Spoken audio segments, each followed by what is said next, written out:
Yo. Oh, wait, I was muted. Yo. What is up, chat?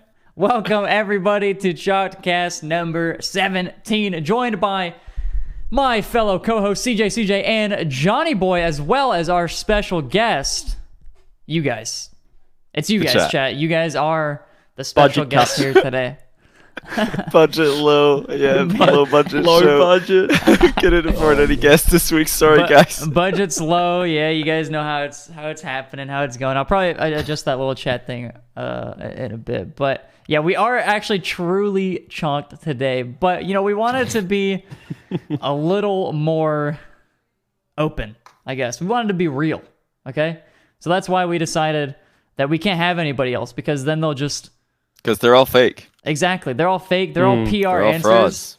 They're all frauds. There's a lot of qualifications coming up, obviously, with a lot of stuff. And we just wanted to give our real thoughts. We wanted more of Rizzo as well, because we see everybody in the chat roasting him for not talking. So now he will talk more. So yeah, that's exactly. not going to happen anymore. Now I am forced to talk, by the way. And look, all I'm saying is I feel like a lot of people would much rather hear from the guests than me. I stream all the time anyway. I talk all the time. I will talk this time. You can't stop him. You cannot stop him this time. So this show is either called what? The interactive show, the budget cut show, Rizzo is the guest show. What else we got for this week? Well, we wanted to switch it up a little bit, but yeah, there's a lot going on in Rocket League scene right now with major scenarios, and then soon we're gonna have like confirmed scenarios. Well, next episode. So we've had so many like banger shows in a row recently with all the guests being incredible. So don't worry, this isn't a permanent change or anything. Yeah, so we decided to tone it down. Yeah, we also really enjoyed the guests that we've had recently. We're gonna be bringing them back. But we wanted to switch it up for one show, keep it fresh, keep it interesting. We were creating too much momentum, weren't we? We just needed to slow it down a little bit. The snowball was getting too big, so we just got to dial it back for a week. But that's not saying this isn't going to be a banger show, Mr. Rizzo. We've got some juicy stuff to talk about. I think that's been happening the past week.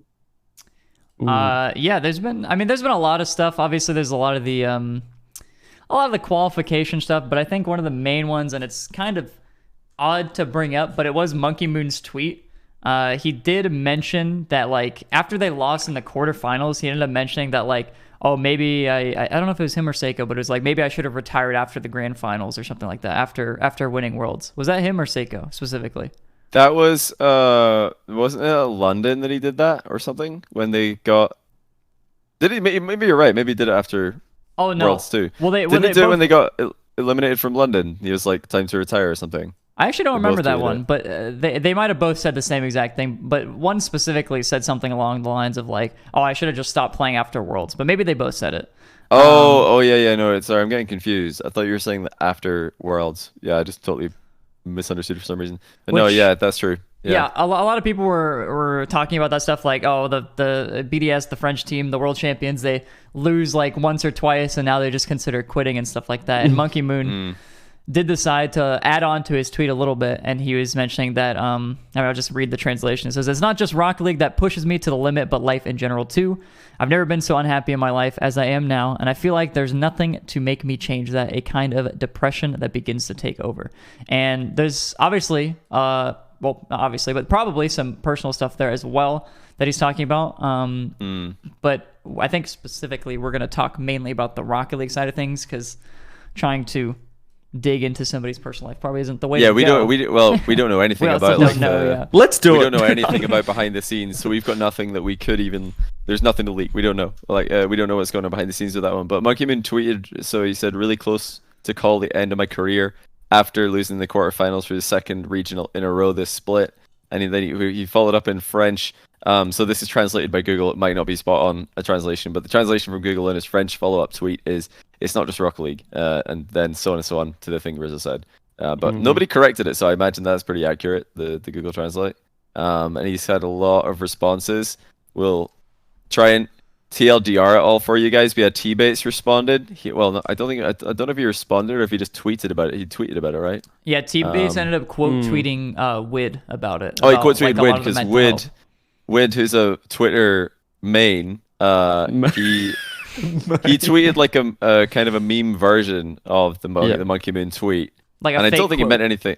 Yeah, fake. I don't think he meant anything bad by it. He this is very on brand for Wid, so I don't think it was anything. To be unusual fair as well to see. him, like the Monkey Moon's follow-up tweet was about 20 minutes or something after his initial tweet. So I think Wid, so he just came pre-jacked straight it, in went there. straight into the, this Right. is pretty funny. Like, you're getting paid this much. And then obviously he added the real life stuff. So to let Wid off, because obviously he left the tweet up, and then it made him look a little bit worse. Like he didn't have that context before that.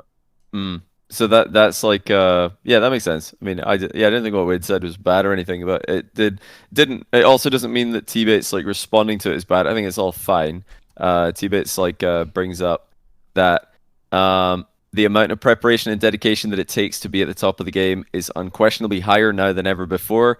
Competition better than ever before. Monkey Moon has stayed at the top from the moment he got there. From RLCS Season X to now, 2 years, Monkey Moon has played 168 series in comparison to K-Dot 69 series from Season 5 to 9.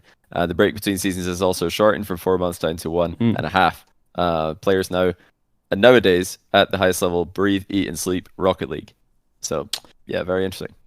I want to hear Rizzo's thoughts on this, because this was going back to your playing days. I know we're going to have to wind back the clock, chat. Just get your minds back in 2004. Everybody think back. Think back when the dinosaurs were roaming.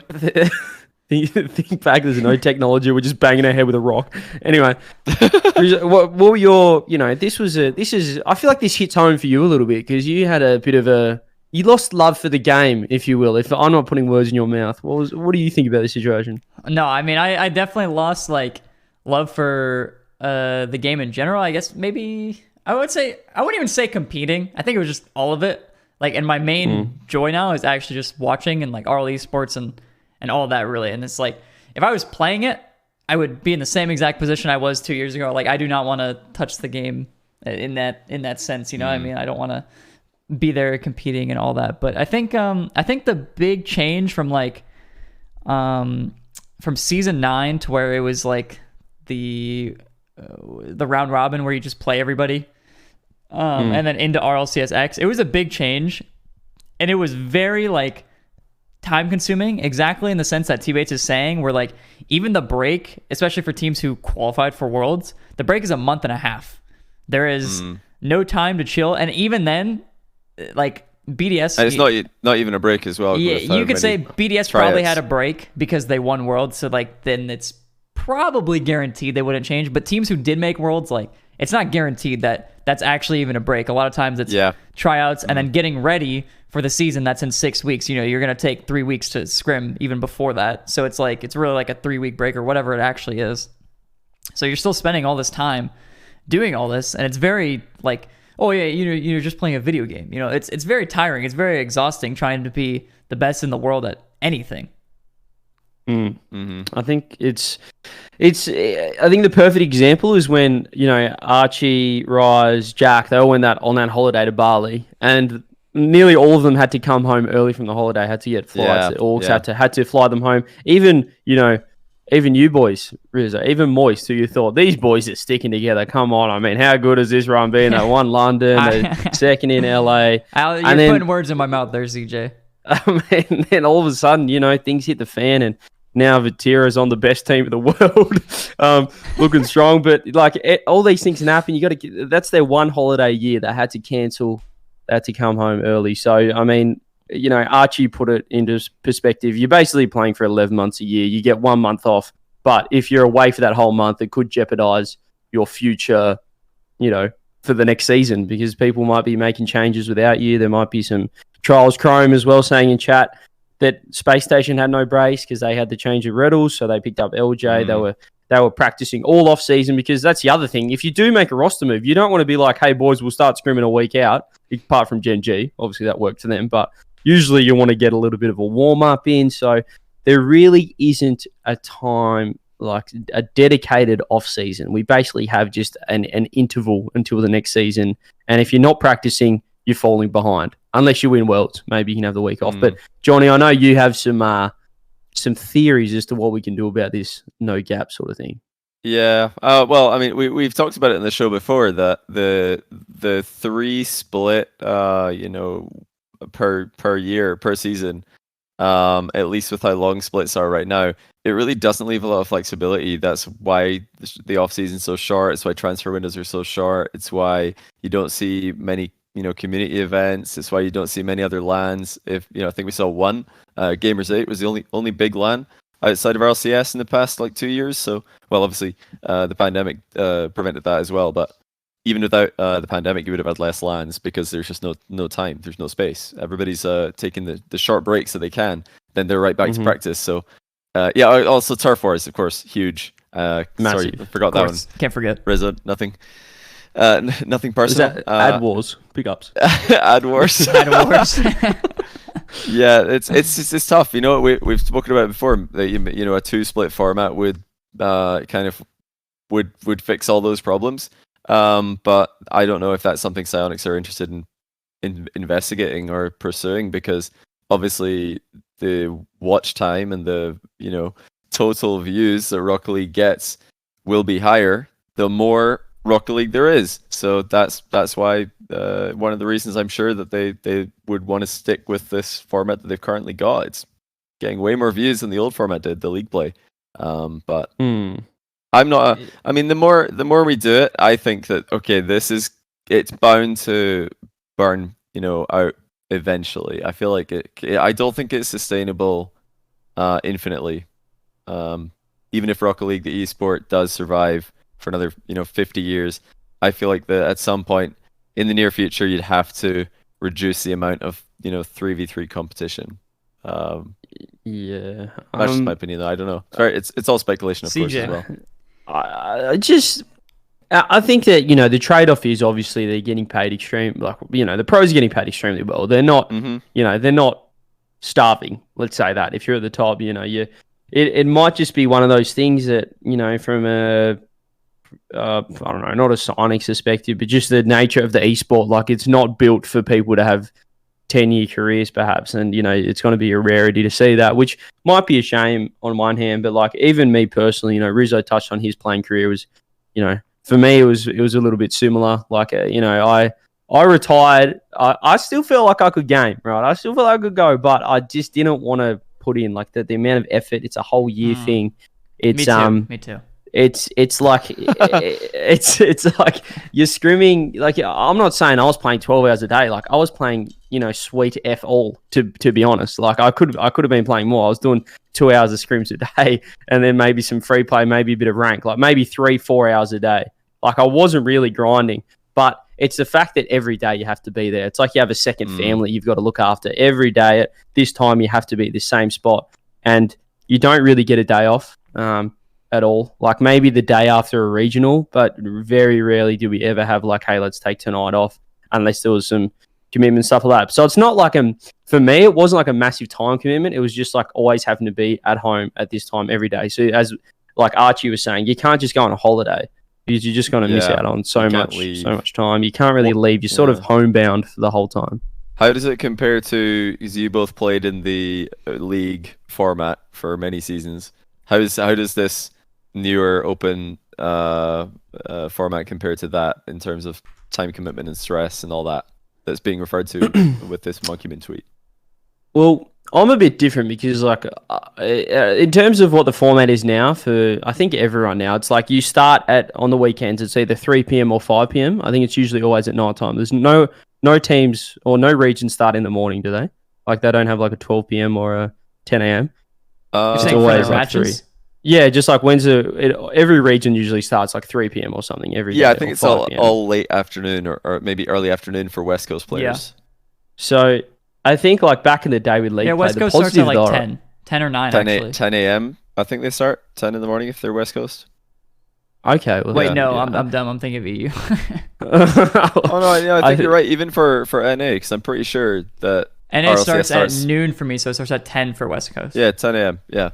I think, getting back to what you're saying about league play, though, the positive that I had at least for OCE was league play was always on a Sunday, and it was always Sunday mornings. It was 9, 10, 11, or 12. And the beauty about that was you were playing, one match. Some weeks, I think like 2 weeks of the season we're playing 2 matches, but most of the time you're playing 1 match, sometimes 2. But the positive of that is like it's not really a whole weekend. Like you're still practicing throughout the week, but you still have like your Sunday night, your Saturday night. But this new system, you're playing Friday night, Saturday night, Sunday night. So you really you lose your whole weekend. You're not doing anything before the tournament starts each day either. Like you're just waiting for the tournament to start. So the beauty of league play for me at least was like you didn't really lose your weekend. I could still play like football on a Saturday afternoon. Like I could still scrim Saturday night if I wanted to, but like I just had more of my days free, which I enjoyed. But I'm not saying that format was better because it wasn't a better format. No, the format definitely, overall had other massive weaknesses and wasn't as successful for the esport and other metrics. But in terms of like work-life balance, if we want to call it that, is it having that much time off, was it superior? What about the longer off season? So it was referred to in T-Bait's tweet that the off season used to be 4 months instead of 1.5 or 1 month. I just think the biggest thing about what we used to have back when Rizzo was a gamer was that like the 2 month or the 2 seasons a year, the 6 month season, you had that dedicated off season. And even I think the best part about it right now, the best part about the old format was that Worlds was in November. Usually, I think it was like sort of mid to earlier November, the Worlds for the end, like the second part of the year. And then you sort of had like the whole Christmas break off. There was E-League in December, but I really enjoyed the fact that you it felt like you had like the Christmas holidays. But right now, we've got a LAN on the 10th. And then I guess, we have a month off for Christmas and then we're back into it like. I feel like a lot of times Christmas is like the longest break. Like, yeah, there's a 6-week period that's supposed to be a break, but I mean, in the past, after the first split, it's like usually rosters are okay, and then a lot of times the change happens in the second or after the second split. That's true. So it's like Christmas, teams probably still feel kind of okay. They're like, we'll go into next split and see what happens. Yeah, it's just one split. We need to try again. Mickey split. Let's go one Mickey more time. Split. Yeah, we didn't deserve those L's, and then they come back and then they lose again. And then they're like, okay, now let's make a change. I think it's just how much. And it might not just be how much the pros are practicing, as I said, like I wasn't practicing all the time, but it was just probably how much Rocket League consumes your life with this new format. Like everything's always happening. There's always something going on. You always got to be screaming. There's always a tournament around the corner. And if you do take a break, you're thinking, oh, gee, everyone else is practicing. I should be practicing as well. Not having that dedicated break. Like even when I retired, I didn't touch the game for like probably 5 weeks, and I jumped on the first time to play, like jumped into free play, and I was like, nah, like I'm still like couldn't bring myself to play the game. I just wasn't ready. I was so burnt out and drained from playing that game, like putting everything into that season. I couldn't have imagined running it back, a month, I guess, what was it, a month and a half later, or like 5 weeks later, 6 weeks after Worlds. Maybe it was less than that when it first started. It was sort of end of September, wasn't it? So maybe 5 weeks after Worlds, you're back into it. I could not imagine going, righto, now I've got to reset. Now I've got a whole year ahead of us now. Everything, the points all accumulate for the whole season. It's not just 6 months. Like, just mentally saying, here's another year of Rocket League, let's go. I could not have done, 5 weeks after Worlds. So I can feel where Monkey's coming from. But I don't know if there's like that. You look at the other side of things, these guys are getting paid extremely well. Deal with it sort of thing. Which is probably what a lot of people say. I was saying until I heard that. Yeah, man. Yeah, for sure. Wait, hold on. I was actually just about to mention that too. I think one of the biggest changes, say from like RLCS X from when I retired, because I stopped like a little bit after the midway point of RLCS X. I made it through the second split, I think. I don't really remember. And coming to now, which is about almost 2 years later, is that the salary is just a lot higher, and it's made it so I guess it's not that like Rocket League was seen as less legitimate before, but seeing like a big salary rise makes it seem like it's more legitimate. Like it's basically doubled since I retired. Like the norm salary from where I guess I was as a team, like their salary has probably doubled. Most teams in that range have probably doubled, and like the teams who were bubble teams then have probably doubled, as long as they're still in that same like range, from where it was 2 years ago. And so like having that time commitment has definitely had the monetary payoff. But now it's more of players being able to mentally be capable of like dealing with it, I guess. Yeah, it's tough because money's great. It removes a lot of stress from your life if you don't have to worry about how you're going to pay for the next thing you got to pay for. But that's not to say that just give them more money and that solves all the problems. No, there's other problems as well. So if social life is not something that players can or will even like have in their lives enough because of the amount of like weekends that they just have to work, and the amount of like, think about it like this. So some people were pointing out that how much do Rocket League pros really work if you add it all up? There's 3 hours of scrims a day, so if you scrim, like I think the most strict teams do 6 days a week, or obviously not the weekends that they're playing Rocket League in RLCS. But if they always take a Monday off, let's say that they're doing all 6 days on the weekend, the week they don't have RLCS, that's 18 hours work, and then obviously they play Rocket League in their own time to improve. Maybe we'll double that. That's 36 hours in 1 week. That's not like more than a normal job. And no one is arguing that fact. But if you look at where those hours are, I think this is where the problem might lie. The hours for scrims are often after school, and that's when all of the other kids and all the other young adults will be free to hang out and do things in a social setting. And then working weekends, obviously playing RLCS on weekends, that's when everybody's again off. All of your friends and anyone else in your life will be free. I get this to a lesser extent as a caster because every weekend I'm casting RLCS. I can't go and we start either 2:00 or 3:00 in the afternoon usually. So yeah, I can maybe go out for lunch with friends or my girlfriend, and then I'm working for like 6 hours. Maybe I can go out for a late dinner. Maybe they'll go out and I'll go out and meet them. I often like just say to the other caster in Discord, right, have a good rest of the show off. I'm late. I'm off out. So yeah, you miss a lot of your social life because when you're working, everyone else is available, and when you're available, they're at school or they're working. So there's a lot of like difficulty to have a social life. And I think especially when you're young, I think it's easy for like Rocket League players. It's such a young esport to kind of just get out of the habit of hanging out with friends. If you miss it, 2 weekends in a row, you're just like, oh well, now I'm not in the habit of doing that. So just not going to go out this weekend, not going to see my friends this weekend. Then suddenly they just, don't have a social life at all. I think like making the argument of somebody who's very young, like I think somebody in high school shouldn't have to really deal with that. I think like that argument is like valid, especially for, just young adults as well. But the whole argument of like, because then these people are busy at this time and these people are not busy, whatever isn't that just kind of life? Isn't that just kind of how it goes? Well, that's the career you've chosen. We're in an industry we're in the industry where you're going to be working weekends and you're going to be working late nights when everybody else is free, at least in Europe. But that's the time zone we have. I know in America it's a little bit more friendly with daytime work and then nighttime not having work, but in Europe it's very much you work late nights. For CJ it's like you get up at what time?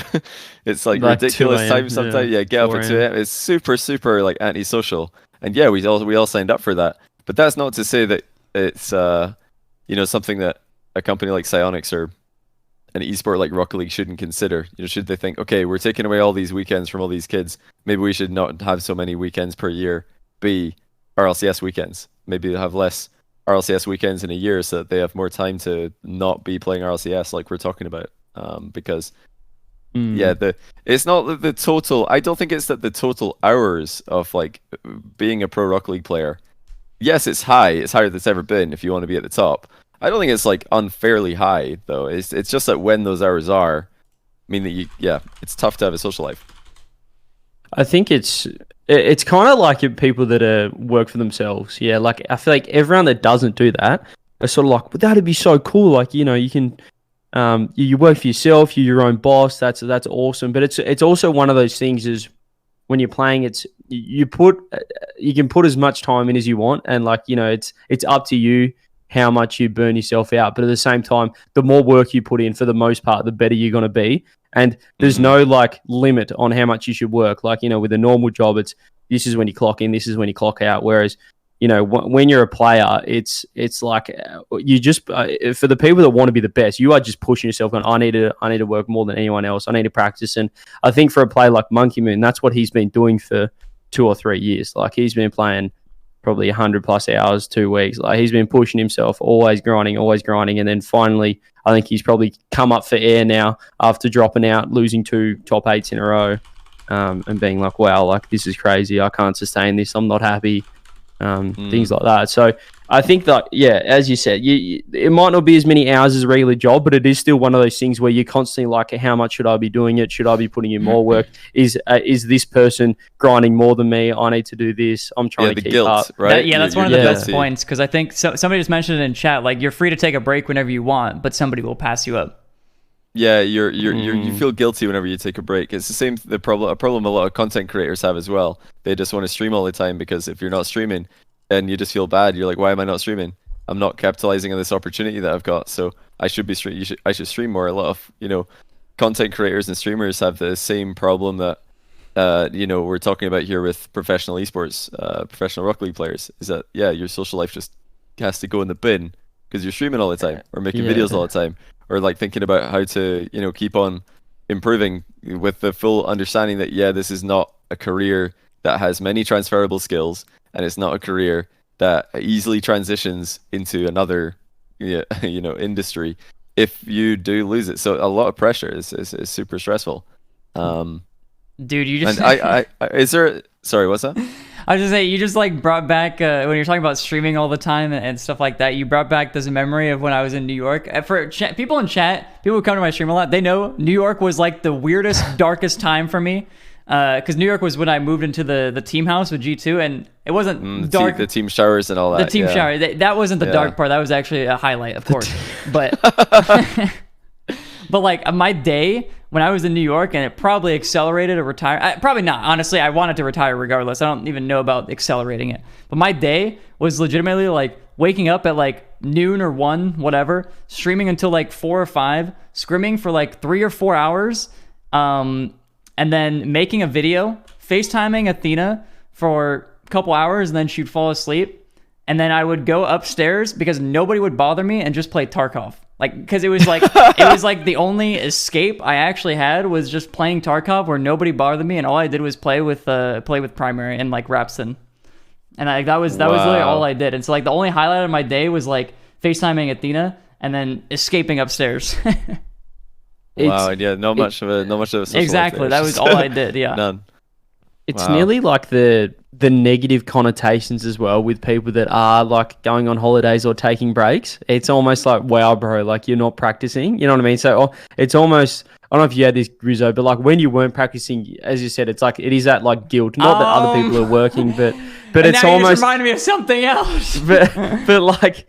For me, like I was when I was getting burnt out, like I started playing like a lot more golf, and even like the boys who joke like, oh, he's always playing golf, like he's not proud, you know. And it's almost like you're like, oh, well, golfing. I can't do that anymore because everyone, you know, I'm not practicing, I'm not working as hard as everyone else. I need to be grinding. I can't have a social life. You can't go out with friends because everyone else is playing ranked. It's like that, like whole thing is just also like consuming. Oh my god! Yeah, you reminded me of because like sometimes I would just stream something else. You know, of my 7-8 hours of playing Rocket League a day, I would decide maybe I want to stream something else today, and I would play like Trackmania. People would be like, "Shouldn't you be scrimming? You have RLCS this weekend," and it's just that. Shouldn't you be doing this? Or I'd hop on Minecraft maybe for like an hour after my 3-hour rank set. Shouldn't you be scrimming? Like, you gotta win this weekend, bro. Shut up. Live your own life, dude. Stop bothering me. Man, it's tough. Chroma says in chat, SSG coach says, I think if the scrim times were at a better time, it would be more healthy for everyone. I'm assuming that, Chrome, you're referring to a time that would leave... You know, it wouldn't interfere with, you know, evening/nighttime social life. Maybe just get it done during between the normal 9 to 5 hours. But obviously, then you clash with school. Is the solution to Raise the age. Let's do it. is the solution to raise the age? Although Monkey Man is actually, I think, 20 or something. He is obviously older. it's not the solution. He's I don't anxious. think Well, it's- no, but the fact that we have the young kids, we have to scrim later. So he would be fine then if he got to scrim earlier if we raise the age. But the problem is, as you said, the kids are tough, the kids are at school so till good. 3 o'clock. Kids are at school till 3 o'clock. Okay, but- 3:30, okay. Kids get 4 o'clock. quadra flip reset as well. It's kind of an issue. Like, Think about this logically.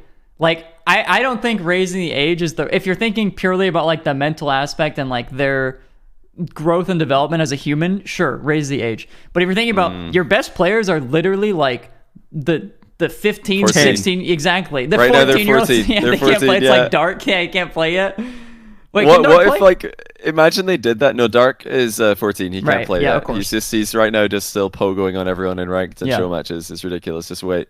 But imagine like they did that. Imagine they raised the RLCS competitive age Imagine to next 18. season, yeah, they're just like from Yeah, they 15, just they're like, let's make it 18 this make year. it 18. What if they just do Well, that? what And, does Chronic there do? are reasons to do it, as we're currently discussing. That it wouldn't be a terrible idea for there would be good reasons and bad reasons to do that. But imagine they do that, everybody would just call like RLCS like the retirement league, and then like the community tournaments for kids would be like the actual world championship. I can't wait to see this kid play. But I can't Lola wait to see brings the a good real point. world championship.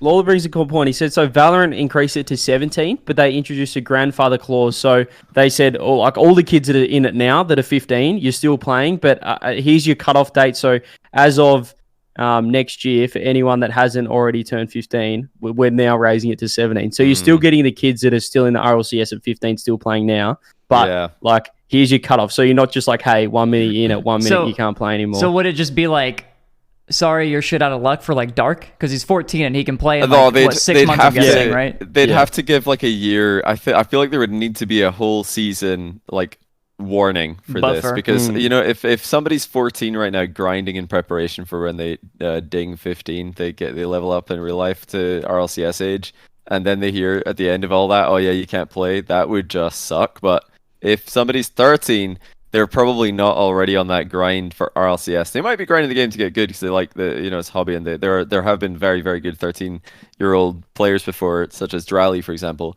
But he actually like took it easy, and I think he might come back to like start grinding again when he's closer to 15. But yeah, I think 1 year warning would be sufficient to just tell all the 14-year-olds, hey, you're good. If you're 13, don't grind. I mean, you're far away 13, already. don't Stop grind. grinding if you're 13. Stop. Like long game, guys. And then, of course, I think that would need to as well be paired up with a shorter season, so that it would still be possible to have like a junior tournaments, like do something for the age group that now just don't get anything. In terms of RLCS. So saying like junior tournaments and stuff, somebody brought up. They said in chat. So what about? So what amount of time would be ideal to have at the end of an off season? A few months or what? And I'm curious what you guys think specifically, because we're talking about like cutoffs and stuff. About what would be your thought process of making the trade period? Like say there's like a 2-month break at the end of RLCS, but you make the trade period the first month, and then maybe you can take a break for that actual second month before it starts. Like you have, say it's like 8 weeks, weeks 1 through 4 you can trade, and then week 5 is maybe your break, like you can actually take a vacation, and then weeks 6, 7, 8 before LCS starts you're actually grinding again. Is that better to have the trade period at the beginning, or rather all the way up until that time, all the way up until that starting date? I think teams are still going to want it. I think it's the practice. It's not like the roster moves, because if you make a move, you still say you make the move week 4, you still got 5 to 8 until the season starts. You're still going to want to practice. Like, you're not going to be like, all right, boys, we're locked in. Let's go away for a while, because you don't want to come in rusty. So I think it's like the space station factor. Like, they locked in LJ pretty early, but they still were practicing the whole way because they're a new roster. Didn't they lock him in on like the Saturday of Worlds, I heard? Okay. Yeah, they certainly unlocked Reddles on the Saturday Worlds, to put it that way. Yeah, I don't know. I think it's more. I think we need to break halfway, so I think we need to split it up somehow, or just have a much longer off season, where say it starts in January, it ends in August, So like an 8-month season, and then we start back up No, again no. in January. How about not August? How about June to August is actually just the summer break? How cool would that be? Imagine we're no RLCS for the summer instead of Or like right that. now. It's like it feels like we're a little bit behind. Why is the fall major in winter? Why is the winter major in spring? And why is the like spring major in summer? Why they're all in the wrong part of the I year? get like the spring major was dead in the summer in the middle of Dallas and Fort Worth. Yeah, it's so we're hot doing this for no wrong. reason. Something's gone wrong here somewhere, and I know that they just went for the 3-split thing, and they're like, right, this is the time of the year we're starting, and we're calling it fall, even though no one in the world calls it fall except Americans. So I don't know why it's the fall. Hey, it makes split, sense to me. So I don't know. I don't see anybody falling. So maybe if we had a 2. I nearly just want to go back to when we had 2 seasons a year, but like it just made Worlds less important. I don't know. I imagine we had like somehow just January to May, had June to August off, and then went to September to November. Or I don't know if it's like advanced copium from me, or like what it might actually be. But I feel like you said, Worlds was less important then. I obviously understand why Worlds is like such a big deal now, because it's an entire year leading up to all the work, yada yada yada. But it feels like to me, like winning a major still kind of seems like the same as winning Worlds. The prize money's different. So there's obviously, more Worlds, and there's definitely like a higher regard there, and I understand that. But when I'm watching it, I don't feel like this team just won Worlds. It's insane. It's like this team won the LAN event, right? They won the major, they won the Worlds. It kind of still feels the same to me. I think that was partly a mistake of like the scheduling / broadcast, like looking very similar to a major, extremely similar, almost identical in many ways, very absolutely identical to a major. The presentation was good, but that's major presentations were also good as well. Everything was kind of the same. So I personally think it would make more sense if Worlds had just more content around it and less games, because obviously online Rocket League, the gameplay seems to be what people want to watch whenever you're on a break, whenever the desk are talking, everybody's spamming start the game. So okay, that's what happens now. Like I remember what it was like back in the day. I was in chat spamming start the game when the desk is talking, but now there's hardly any desk. It's just games, and that's fine online. When you go to a major, like I think following the same kind of like, and this is also why I think having the same format for majors as you have for online doesn't make sense, is because we have so many games online. Now you go to majors, we're going to have so many games again. There's no time to actually have any content. I wish it was like a much more content focused format rather than just gameplay, because then it just makes everything kind of the same. Wait, So content as in like between breaks, or what do you mean? I think you could easily have more like analysis content, like events, because analysis content online, nobody cares. People just want to watch gameplay. They just say, like, where's the game? But if you have like a proper production quality, we did it at Gamers 8. We had a telestrator. People loved it. If RLCS had that, I think it would be good. You could pre-record it with players. I know that if anyone watches Formula 1, they often get like one of the drivers to come and like talk through like one of the replays of how they took a corner. You could do that at RLCS. You could do it at LAN. Get a player up there and ask him, okay, what's going on with this goal, with this whatever else. I mean, I'd love to see that. I'd love to, I would love the challenge of trying to make that content a thing. But on top of just analysis content, you've also got like, the kind of fun content that we do get little glimpses of, like interviews, players' face-offs.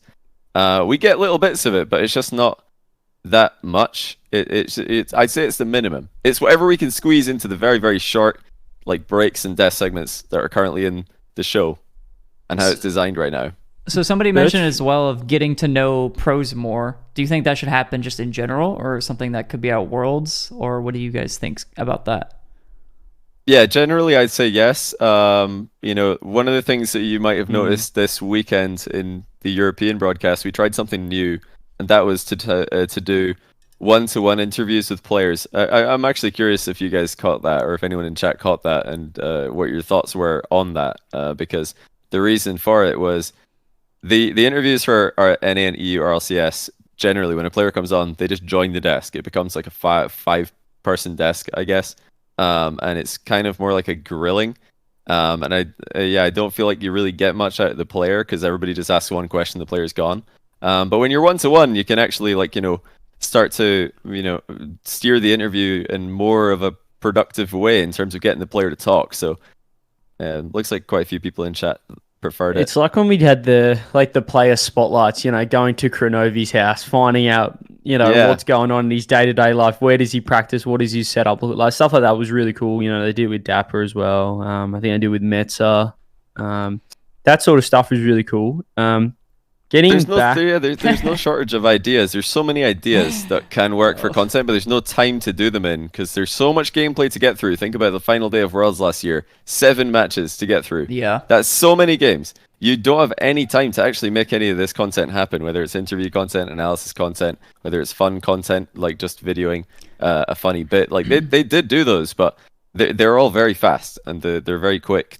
Because there's no time to do them in. It's the same as like someone said in chat, like this podcast is why people want to tune in because they're like, oh, let's hear what this person has to say. Like, I wonder what he did. Because, other than watching him on the pitch. What does Rizzo have to say? Let's hear him. Yeah, no, we don't care what you, but like if anyone else really comes on, that's literally like anyone else. Rizzo's like Rizzo is basically FOMO on this podcast because people never want to leave. So like he's gonna talk at some point, and I want to be there when he does. So I can't leave. But, I want to hear his worst shit take ever. I'm gonna wait until he says it. I mean, I'm so interested in just like their day-to-day life or just other like things as well outside. So I'd love to see more room for that, which is what we sort of saw in the player spotlights, like what's going on. It's fun even meeting people's parents at LAN to just see what they're like in real life, these people. And I mean, I guess we sort of like divulged a little bit or diverted a little bit away from the major sort of topic. I know that Birchfield Effect said in chat about maybe the fact that majors feel like worlds because these are the first LANs that are sponsored by Sonics that aren't worlds. This is the first time we've had majors that are like, this is the RLCS major that's a LAN. Whereas before, like, when Rizzo was in the dinosaur era, like we just had, we had the seasons and it was just the only LAN sponsored by Sonics was the World Champs. We had E-Leagues, we had DreamHacks, but they weren't, DreamHacks was sort of Sonics, but it wasn't branded under the RLCS umbrella. And now we're getting majors under the RLCS umbrella plus worlds. So I think that's good, by the way, about majors, that they're that important and that they feel that important. That's awesome for majors because I would agree they're super important. And if you win a major, that's like kind of equivalent to winning a Worlds back in the day. Worlds should now feel bigger, but there wasn't enough done, I think, to make it feel bigger. Yeah, it should, but it really kind of doesn't. It doesn't. Well, I mean, it could. We've only seen one of them. Maybe this season will be bigger. But yeah, last season, I don't think it did feel very different. The prize money was obviously massively different, but that wasn't really talked about a lot. In fact, there was a lot of talk from quite a lot of analysts and people in the scene that the prize pool doesn't matter. And I was like, this is mad. To me, this is mad because every single person that I talk to in real life from old friends that I meet, people who don't really understand esports, to them that the prize pool is the only thing that matters. They can't believe that there's $2 million in the line for a Rocket League event, for an esports event. They're like that to them, for like the casual audience, is by far the most important thing. And I think we probably forgot that or steered too far away from that in the hardcore fan base. Because let's be honest. I mean, what do you guys really think? Do you think that the players care more about lifting that trophy than the 2 mil? Or whatever it is, 600k for winning. Because I swear lifting the trophy was mentioned more than the 600k. Okay, look. I think to just relate to humans more, you should definitely mention the money and the 600k because they'll be like, oh my god, 600k for Rocket League. But I think as a player, you're not really thinking about the money in the moment. Yeah, it's amazing to see it hit the bank account, but I don't think that's the main focus unless it's like, I don't know. Nully, maybe. Yeah, Nully or it's like Nully or like TI money or stuff like that. I think a lot of the players, especially the ones who have been playing for a very long time, would much rather, I don't know about rather, but like they really want to lift the trophy. You know what I mean? It's like, it depends on the person. I think that's cap. If you could tell them you can have the trophy or the money, which do you want? Okay, yes, but that's not what you're asking though directly. If you want the trophy or the money, yeah, I'll take the money. I'll take the money every day of the week. Of course. It's more, do you want to win the event? Or you want to be world champion. Yeah. There's a lot that they work so hard year after year or whatever, and to have the opportunity, they want to win, and the winning is that lifting the trophy. Like second place gets pretty damn close in the amount of money as first place does. You'd rather get first place. Which is also, I think, I feel like it shouldn't be as close as it is. So sorry to tangent on that comment, but yeah, the second place is way too close. I feel like the winners, if the prize pool total is 2 mil, like what was it, 2.05 or something for Worlds last season? Yeah, the winners should be getting Johnny. 1 mil, I'd say. 1 million of that should go to the winning team, not 600k. 1 million. Give them the whole thing. Wouldn't that be cool? Actually, it wouldn't be cool for me because I'll be broke. But I think winning. Is that the problem though? That the majors, like, I always go back to 2019, right, where we had so many lands, but it didn't feel as draining as what we had this season, right? We had 4 DreamHacks, BTS, maybe a Gnarly. We had a WSOE in there there was as well. a Gnarly, there was an E-League, We there might was have a had an WSOE, E-League. there was 2 World Championships. Well, you know what it was Yeah, is because you could actually like, hey, we got invited to E-League. Are we playing in this? Sure. Okay, it's in a month. Exactly. All right, so we're gonna take a week off and then we'll scrim hard for 3 weeks. And I feel like that's exactly what you actually got, like weeks off. Yeah, and yeah, as you said, you could pick and choose, but at the same time, the events you went to, you weren't like, after the event, like, oh, like, I can't believe we lost that. Like, we put everything into it. It was just like, oh, here we go. Here's another land. Like, it's a different format, different people, different umbrella. You're like, you're just having fun. And it's just, you're on for the journey. It was so much more enjoyable. It was when there were just land events like every couple months sort of thing. They were like every month actually for Yeah. a while, because there was like World Championship. Then not long after there, I swear there was a Gnarly. I didn't go to that one. Then there was like Gnarly 2 and the Worlds near it, which was first. I can't remember, but I think it was Gnarly 2 and then Worlds. I might be wrong on that. And then right after Worlds was E-League, because Cloud9 won Worlds, and then E-League happened. And then no, wait, was that the year before? I might be getting my years mixed up. But I know there was 4 months in a row with 4 lands. I think BTS, Valencia, Montreal, and Worlds all happened 4 months in a row. And that was insane. Even the year before, there was lots of different lands. But yeah, it was. I would agree. It was more fun because let's be honest. Lands is like that's what people really care about. Hardcore audience, casual audience, everybody, players. Lands is where it's at. Everybody wants to make lands, win lands. So. How do we get more lands into the calendar? It's not by doing like this many, how many weeks online. I don't think it is. I think we need less weeks online, more lands, and it ties into what we were talking about earlier. The whole Monkey Moon tweet about not having, or about depression, burning out. Like it's the online stuff that I think burns people out, and will lead to things like depression and like lack of social life and stuff. Because lands is socializing. It is, and it's not for these top teams, right? If we had a circuit or somehow we had DreamHacks or E-Leagues that led into Worlds, like you could accumulate points, a team like BDS, they don't give a damn about the money. They could win one event and be like, righto, we can take a break now. We've got the world champs locked in or something. But I think the problem right now is that you have to go to every major. You want to go to every major because every major plus Worlds, which is 4 a year, basically it feels like we've got 4 world championships. No matter which way you look at it or think about it, or I know the money's completely different, but it just feels like when you're there, similar crowd, similar vibe, the energy's there, the tension from the teams is there because like this is the major, like everything's on the line. And compared to like DreamHack, I remember me and Rizzo back in 2019, we were sort of like boot camp buddies back in the day. We'd see each other in like Valencia. We'd hang out at like these random places. These bougie, these budget. No, it was actually budget. It wasn't cool. These budget as like gaming lounges were hanging out. We went to Montreal as well. We were in the same like joint. And I was just like, we always just met up randomly. We're like, oh, you guys are here too. Cool. There wasn't like as much like I feel like tension in the teams and stuff. Whereas when you're at the majors and worlds, like it's just. Everyone's a dog, you know what I mean? Like not a dog like as in they're dogging the boys, but everyone's just like grinding so hard. Everyone's into it. It's so serious, and no one's like coming up for air. Like everyone's just head down, bum up, practicing. Whereas the DreamHacks and stuff, it's like all right, like it's just another tournament. Like we'd like to win it, but we've got heaps of other things.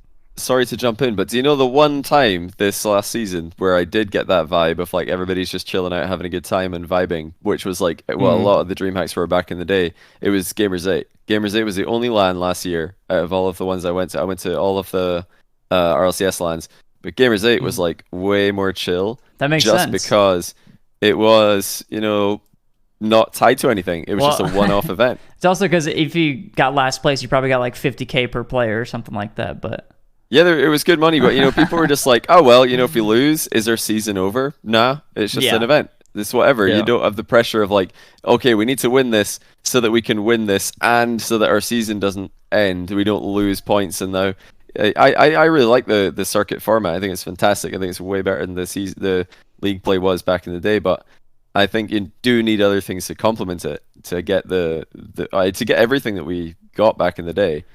We need more events. Yeah, I think like not RLCS events only. At least to me, Turf Wars kind of felt like that as well, especially for some of the players. Like I could tell, like obviously they want to come in and win and stuff like that. But even when they lost, it's not like they were just like, I'm sure, yeah. Like sad moping around and stuff like that. It was a very like for fun thing, and people understood that. Low budget. We had our budget. We made it work. I believe it. But I believe that because it's just like. Yeah, it's just it's a one-off. If you lose it, okay, you lost that event, but it's fine. You're not like your season isn't in jeopardy. But RLCS, like, of course, it's fine that all RLCS lines have that seriousness tied to them. But the only problem that we're identifying here is that there's no space for anything else. And I think maybe that's everything the solution. we're talking about is Give a bigger gap Stop for other people to host sponsoring LAN. events. Yes, stop hosting everything. It's like no, just leave gap in the calendar, or like if they because okay, let's try and think about. Well, I don't think it's even like a debate. I think the reason why they wouldn't want to do that, and I haven't had a chance to talk to Psyonix about this, but the clear reason why they wouldn't want to do less RLCS than they currently have is because people watch it and it does really good numbers. So I'm sure they're making a lot of money to fund the esport. Those ad incentives. Yeah, the ad incentive must be mad. Can you imagine the ad incentive on the RLCS, on the Rocket League channel? That's going to be sweet ad incentive. Telling them, I actually told them about that one time. I was like, you guys should check this thing out. It must be great. I bet you did. But yeah, so if okay, we need content on the Rocket League channel, but we've identified that there's too much threes RLCS. I know I'm biased on this, but like, what do you guys think about just like putting other game modes on the Rocket League channel, like throwing like an RLCS 1 circuit, you're so biased. throwing an RLCS 2 circuit. Cringe. Here he goes again. He knows Fear's in here as well, so he's going to get support from him. Seriously. But am I wrong though? Like, is that not the obvious solution of how they can keep the watch time and keep the hours up and keep the activity on the Rocket League channel without burning out all of their threes players? It makes a lot of sense. It does, especially like when you put it like that. When you say, they get to keep the watch time, the hours, the viewership. I think that's probably the most important thing to them. But the thing is, I feel like what you're insinuating is they're like kind of I know you want it side by side, but if the whole point is to have time for other events, you kind of have to replace a 3v3 event, do you not? Well, we're talking about doing 2 splits, right? As possibly a solution or a way to make RLCS less mentally exhausting on players, and to leave more space for transfer windows, breaks in the off season, and other 3v3 LANs happening.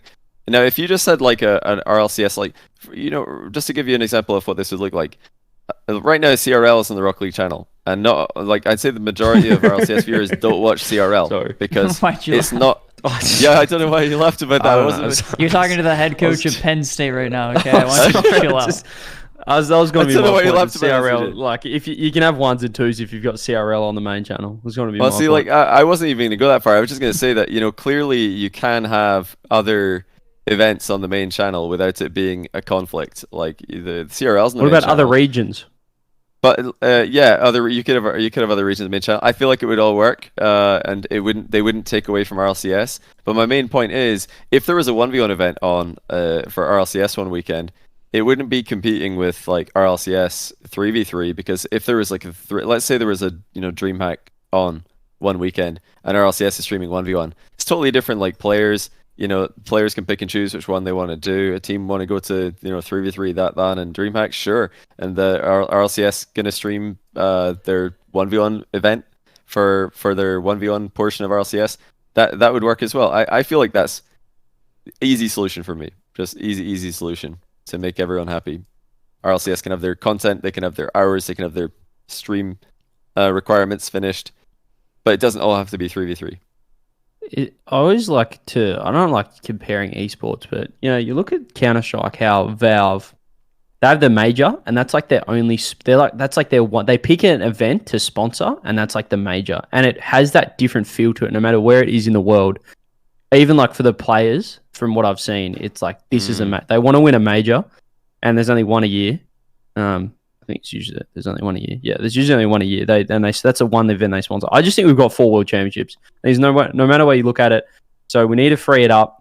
Let's find a way to free the calendar up. Let's get some 1s and 2s on the online stream, so we're not have to play so much 3s, or get all the regions on the mainstream. If they just did that, I don't know. I don't know if they probably group all the viewership together. But I think that if you had 100%. All the regions on the mainstream but played less, I think the mainstream factor, would you still get the same amount of viewership? So you'd have less hours, because if we're going to condense the season. You don't think so? No, I'm sorry. I think if like Mina, OCE, Sam, if they're on like the mainstream like that, they're going to get less viewership. No, no, I'm not saying the same as NAEU. I'm saying you're going to get more viewership than if they're on their own channels. Okay, you're right. Like, whether it's the same, but so maybe you could have less tournaments, because overall for the season you might still get like a similar viewership whilst having less overall time streamed, because they're all on the mainstream instead of getting 10K on APAC or OCE or something. Maybe on the mainstream you're getting 25. Like, what's CRL pulling on the mainstream? 15, 20. I don't know. So surely like the other guys, these guys are going to get like 25, maybe 30 on the main. Maybe you might get like 10K more if you go on the mainstream. So then add that up over tournaments, perhaps. You're still going to get the only issue with that, CJ, is like the content, or rather the season like dates for OCE and SAM do match like EU and NA, so that would still be the same part of the year. And if we're taking like one split away, which seems like a decent idea, then yeah, you're still gonna have gaps in the calendar that you need to fill with other stuff, like with 1s, 2s, freestyle, whatever else. Like you could do like a mid-season invitational or whatever, like just other content that isn't just tied directly to the RLCS circuit during like your transfer window for the big 3v3 season, which would obviously still be the main thing. You could just have a one-off 1v1 like month on RLCS channel, and RLCS is twitch.tv/Rocket League still going to farm views. You're still going to hit the requirements for like numbers. And I do think as well, like, yeah, put the other regions on the main channel as well. But yeah, that would be during the same like weekends as EU and NA is happening, I reckon, just at different like time zones. So okay. it would still work. I pulled up some of the average viewers for CRL. It's like 12.6, 12.3, 13.9. Those are the most recent ones. Oh yeah, so other regions they're already hitting that. So I said 15 to 20K. I lied. Well, so what we know by that then is that other regions, like I think Mina can hit that, Sam can hit that, OCE, APEC, they can all hit that if it's in the main channel, no question. Like they can all hit that viewer number. You think number. so? Oh yeah, easy. We're getting like around 10K on OCE on its own channel. And that's on a channel with way less followers, way less followers. So if they promoted it and put it on the main channel, yeah, I think it would get the same views, if not more, probably more. I wonder what the reason is to not promote that, because OCE is like a completely opposite time, right? There's nothing conflicting with that. Mm-hmm. The reason when they moved was because they wanted it. This might be copium, so you can prepare your copium. I think I have an idea. Hit me. The reason why they did this was they wanted each region to grow their own audience, and they wanted to separate all the channels so they could foster and grow their own community and audience. That sounds like a load of shit. But I'm trying to understand it. I want to understand it. I want to see, okay, where are they coming from? If I don't get it, I need somebody to explain that one to me. Okay, like I could understand it, but I think like the most logical thing to me is like doing it for advertisers, and maybe they just didn't want to say that, because doing it for advertisers makes a little bit more sense. Yeah, if you have it all on the main channel, that's great. But advertisers want like geographic locations of viewership. So if you're like, hey, OCE, time, all this OCE viewership, like it's 80% OCE people. Here's your that's actually locations. A good point. Yeah, they might want to get their like NA NA like viewership percentage higher That is a fair point. They're trying to secure the Mobile One bag. So yeah, because they've got to that is something that separate the NA. sponsors will ask. Is they'll ask what percentage of your audience is from America, what percentage of your audience is from Europe. You know, these kind of things. If they're an American sponsor, they want an American audience. So if you've got like a larger audience from outside America as a percentage, maybe it affects like branding. Possibly, I don't know. I haven't ever heard that from anywhere else except in that right now. It's possible though. Yeah, I don't know. I would, as an OC bias, I'd love to have it on the main channel. I've always been an advocate. Let's get the minor regions on the main channel. You know, we've got CRL on the main channel. Why doesn't CRL have its own stream? But I guess it's hitting the CRL thing. I don't really know because they've got college carball or something. Yeah, is that exactly. CRL? See, I don't personally watch CRL because we don't really do collegiate stuff in the UK to the same degree as you guys do in America. Bro, so don't tell it's anybody. Not really massive. I'm a coach and I don't watch CRL either. Okay. See, like I don't follow it because I've got enough Rocket League to follow, so I don't follow CRL because it's not tied into RLCS, and you know, if I'm watching something else other than EU or NA, it'll be Mina, it'll be Sam, it'll be OCE, it'll be APAC, it'll be more. There's so much RLCS to consume before I'll watch CRL. That makes However, sense. like CRL, at least from what I understand, or rather, I was gonna say, like, I'm not, so, you know, based on that, I don't know why it doesn't have its own channel. What is it? Is there a reason why it's on the Rocket League channel? Because I don't really know. I don't. If I were to think about it, the reason, and this doesn't add up based on what we're talking about, but the reason is to give it more attention. So, but shouldn't it grow its own audience? well, don't use its own audience. If I were to speak for my perspective, to have a little boost, maybe, you know? Yeah.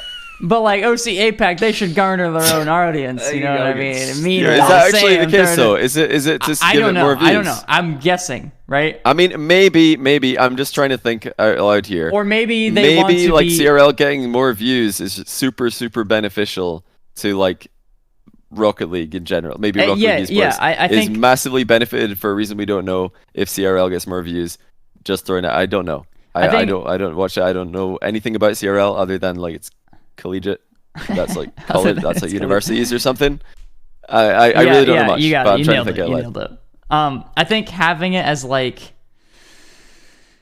I think maybe there's more value than we know with like having a popular collegiate esport, because I'm pretty sure Rocket League is like the most popular like collegiate esport, or like the most successful. Yeah, I know that's like true. League is a that. thing. Yeah, I know yeah, Valorant is yeah. a thing, but I don't think anything is to the scale of what Rocket League is. And I think being able to like flex that is like a big thing maybe to them. Yeah, that might be true. It could be. Yeah, no, there's probably something like very beneficial for having lots of eyes. Wait, in CRL. that's actually a good I can point. see that. CRL is NA viewership, NA sponsors.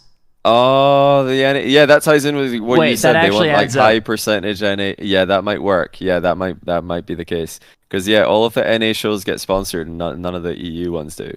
Yeah, sponsors. So That it's makes just a sense. sponsor thing. Just in general, We're sponsors usually want an NA guessing. audience.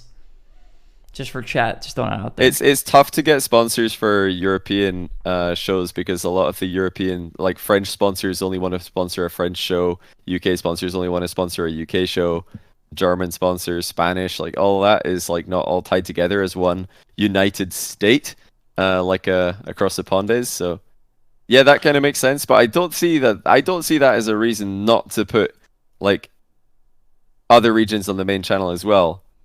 Like well, I mean, if you put other maybe regions just the on the grand main finals. channel, What about just the grand finals? Grand finals on make the main sense. on the- I like that. yeah. I was gonna say, if you do main like channel. all the main channels or all the all the other regions, I feel like you're gonna have like a 24-hour Rocket League stream. It's just gonna keep going.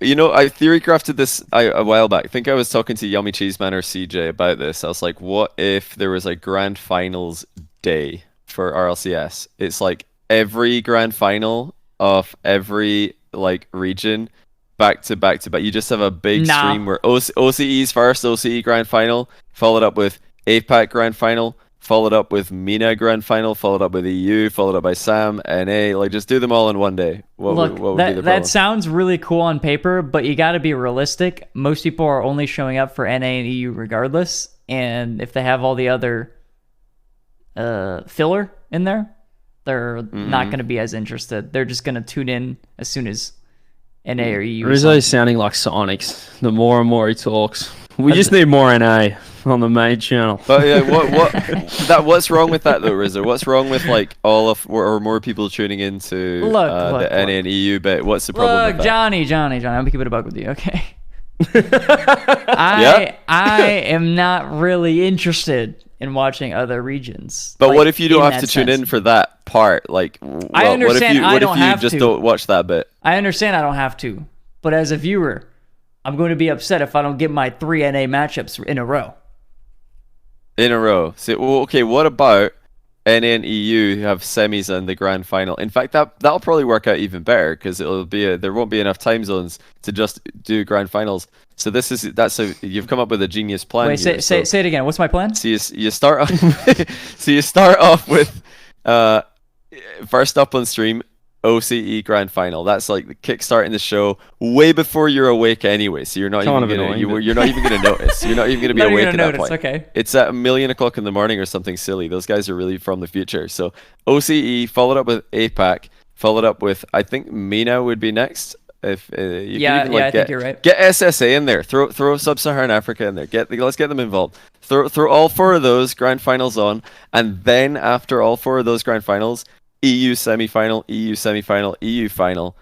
Then you go to South America, or maybe Sam could be after NA. Maybe you just jump straight to NA after Europe. Is Sam not usually? I think Sam is usually after. No. Is it actually after? Because the time zone's ahead. I think they delay it ahead. They delay it, so they do Sam after, even though the time zone's ahead of. From my NA. experience, usually like I finish watching a broadcast and then like I see Sam is still on. Oh no, I know it's after EU. It's on the same weekend as EU, so it's definitely after that. But is it after NA? What Sam is after NA? NA starts early in the day. They usually host. Interesting. Well, actually, there was a thing they weren't hosting Sam, and Sam wanted to be hosted afterwards. Okay, well that would work. So you got your 2 EU semis, EU final, 2 NA semis, NA final, and then you got your South American final to round out the show. Just this is way too confusing. Big grand final day. You're explaining it to me, an absolute genius, and I'm confused. Okay, so imagine the average Twitch chatter, what they're gonna think when they watch a grand final, OCE grand final that they for some reason tuned into, right? And then they're gonna be like, "What do you mean for some reason?" They might have ignore that. And then for some reason they're gonna be like, "Oh, okay, day's over," and then they're gonna click off the stream. And then they're gonna tune in an hour and a half later. They'll be like, "Wait, why is the channel still live?"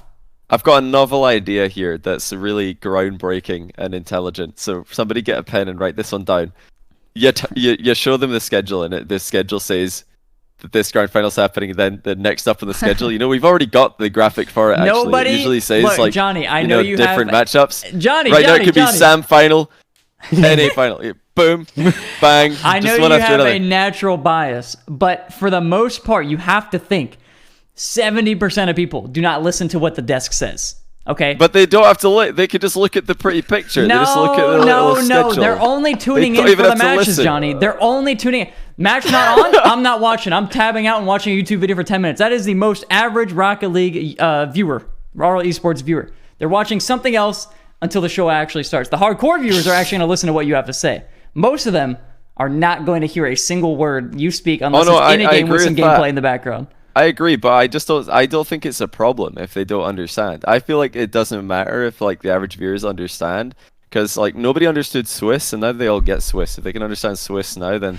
they can understand like Sam final being on after the NA final. They're not going to lose their minds. You're gonna have to take probably a year and a half of development of teaching these guys about that. Yes, there is a grand final after this grand final, because that's how long it took for them to understand what Swiss means. Well, that's because Swiss is actually a whole lot more complicated than one region grand final following a different region grand final. I'd say they're going to understand that in 1 week. I'd say give them a week, and they're going to be like, "Oh yeah, that's actually pretty straightforward. I get it now." I don't think it's going to be too hard.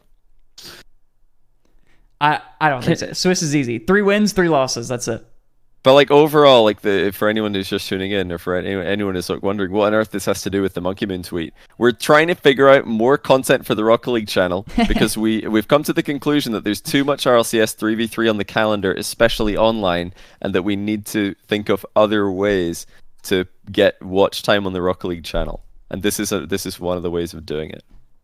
let's summarize then. Here's our options. We go 2 split season instead of 3. I like it. Mm-hmm. It just shortens everything automatically. Wow, split's gone. There's more time for lands in between. Just 2 splits, 3 regionals. That's it. And the major, of course. Yep. 2 splits. So then 2 majors, worlds, boom. Right. Or we still do 3 splits, but we do 2 regionals instead of 3, which would inevitably free up 2 weeks. Still the same amount of regionals. Just throw that out there. I know quick math. Mm-hmm. Yes, still the same amount of regionals, but we're losing 3. Still the same amount of splits. What? No, sorry. Still the same amount of splits as this season, like as what we have now, but we're losing 1 regional. So losing 3 regionals across the season could free up 6 weeks across the year. 2 weeks for that regional. So that frees up a little bit more time.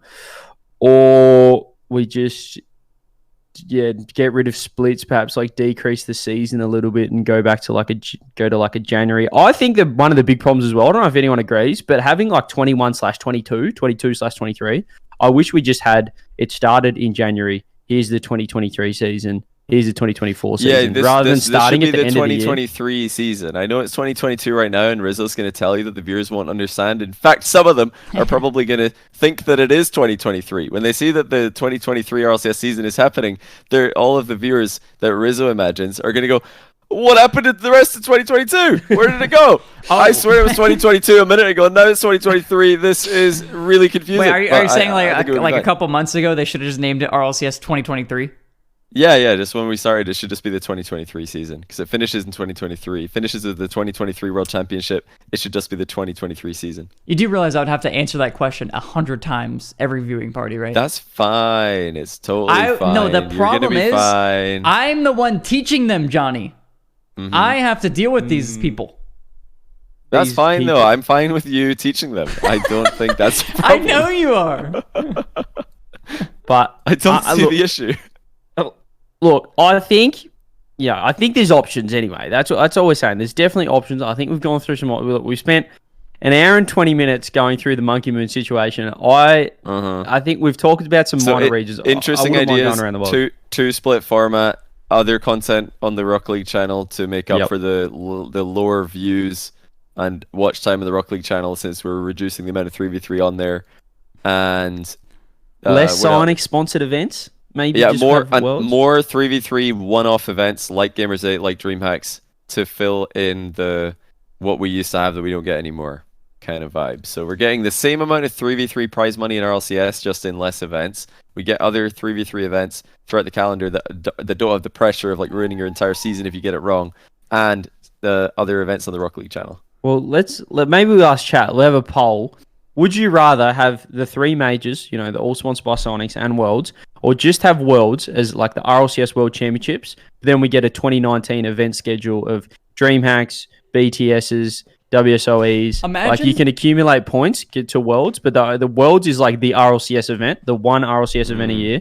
And then you'll have all your other, like you can have E-League, you can have DreamHacks and stuff. Or would you rather have the current schedule where you've got 3 RLCS majors? No, but you won't get any other third-party events like your DreamHacks and stuff, and you've got Worlds. And bear in mind, all of the dumb viewers that Rizzo was referring to earlier, we're not saying that you get less 3v3. We're saying the same or more amount of 3v3 throughout the year, just a lot of it would be optional. So if teams want some time off and they don't want to go to some land, and it's totally fine that they can skip it. But bubble teams can show up instead of them. Yeah, I think this is just the perfect solution. Somebody better have been writing all this down because this is genius, and we need to be hired to solve all the problems. What if we do a mid-season invitation like they do in like League, like a mid-season invitational? Add it to the list. I love it. Instead of 3 majors, we just have a mid-season, an RLCS mid-season invitational and a World Championship at the end of the year. And then is the mid-season invitational for points or no? It's just fun. And money? No, just a one-off event. We need more one-off events that are just like for fun.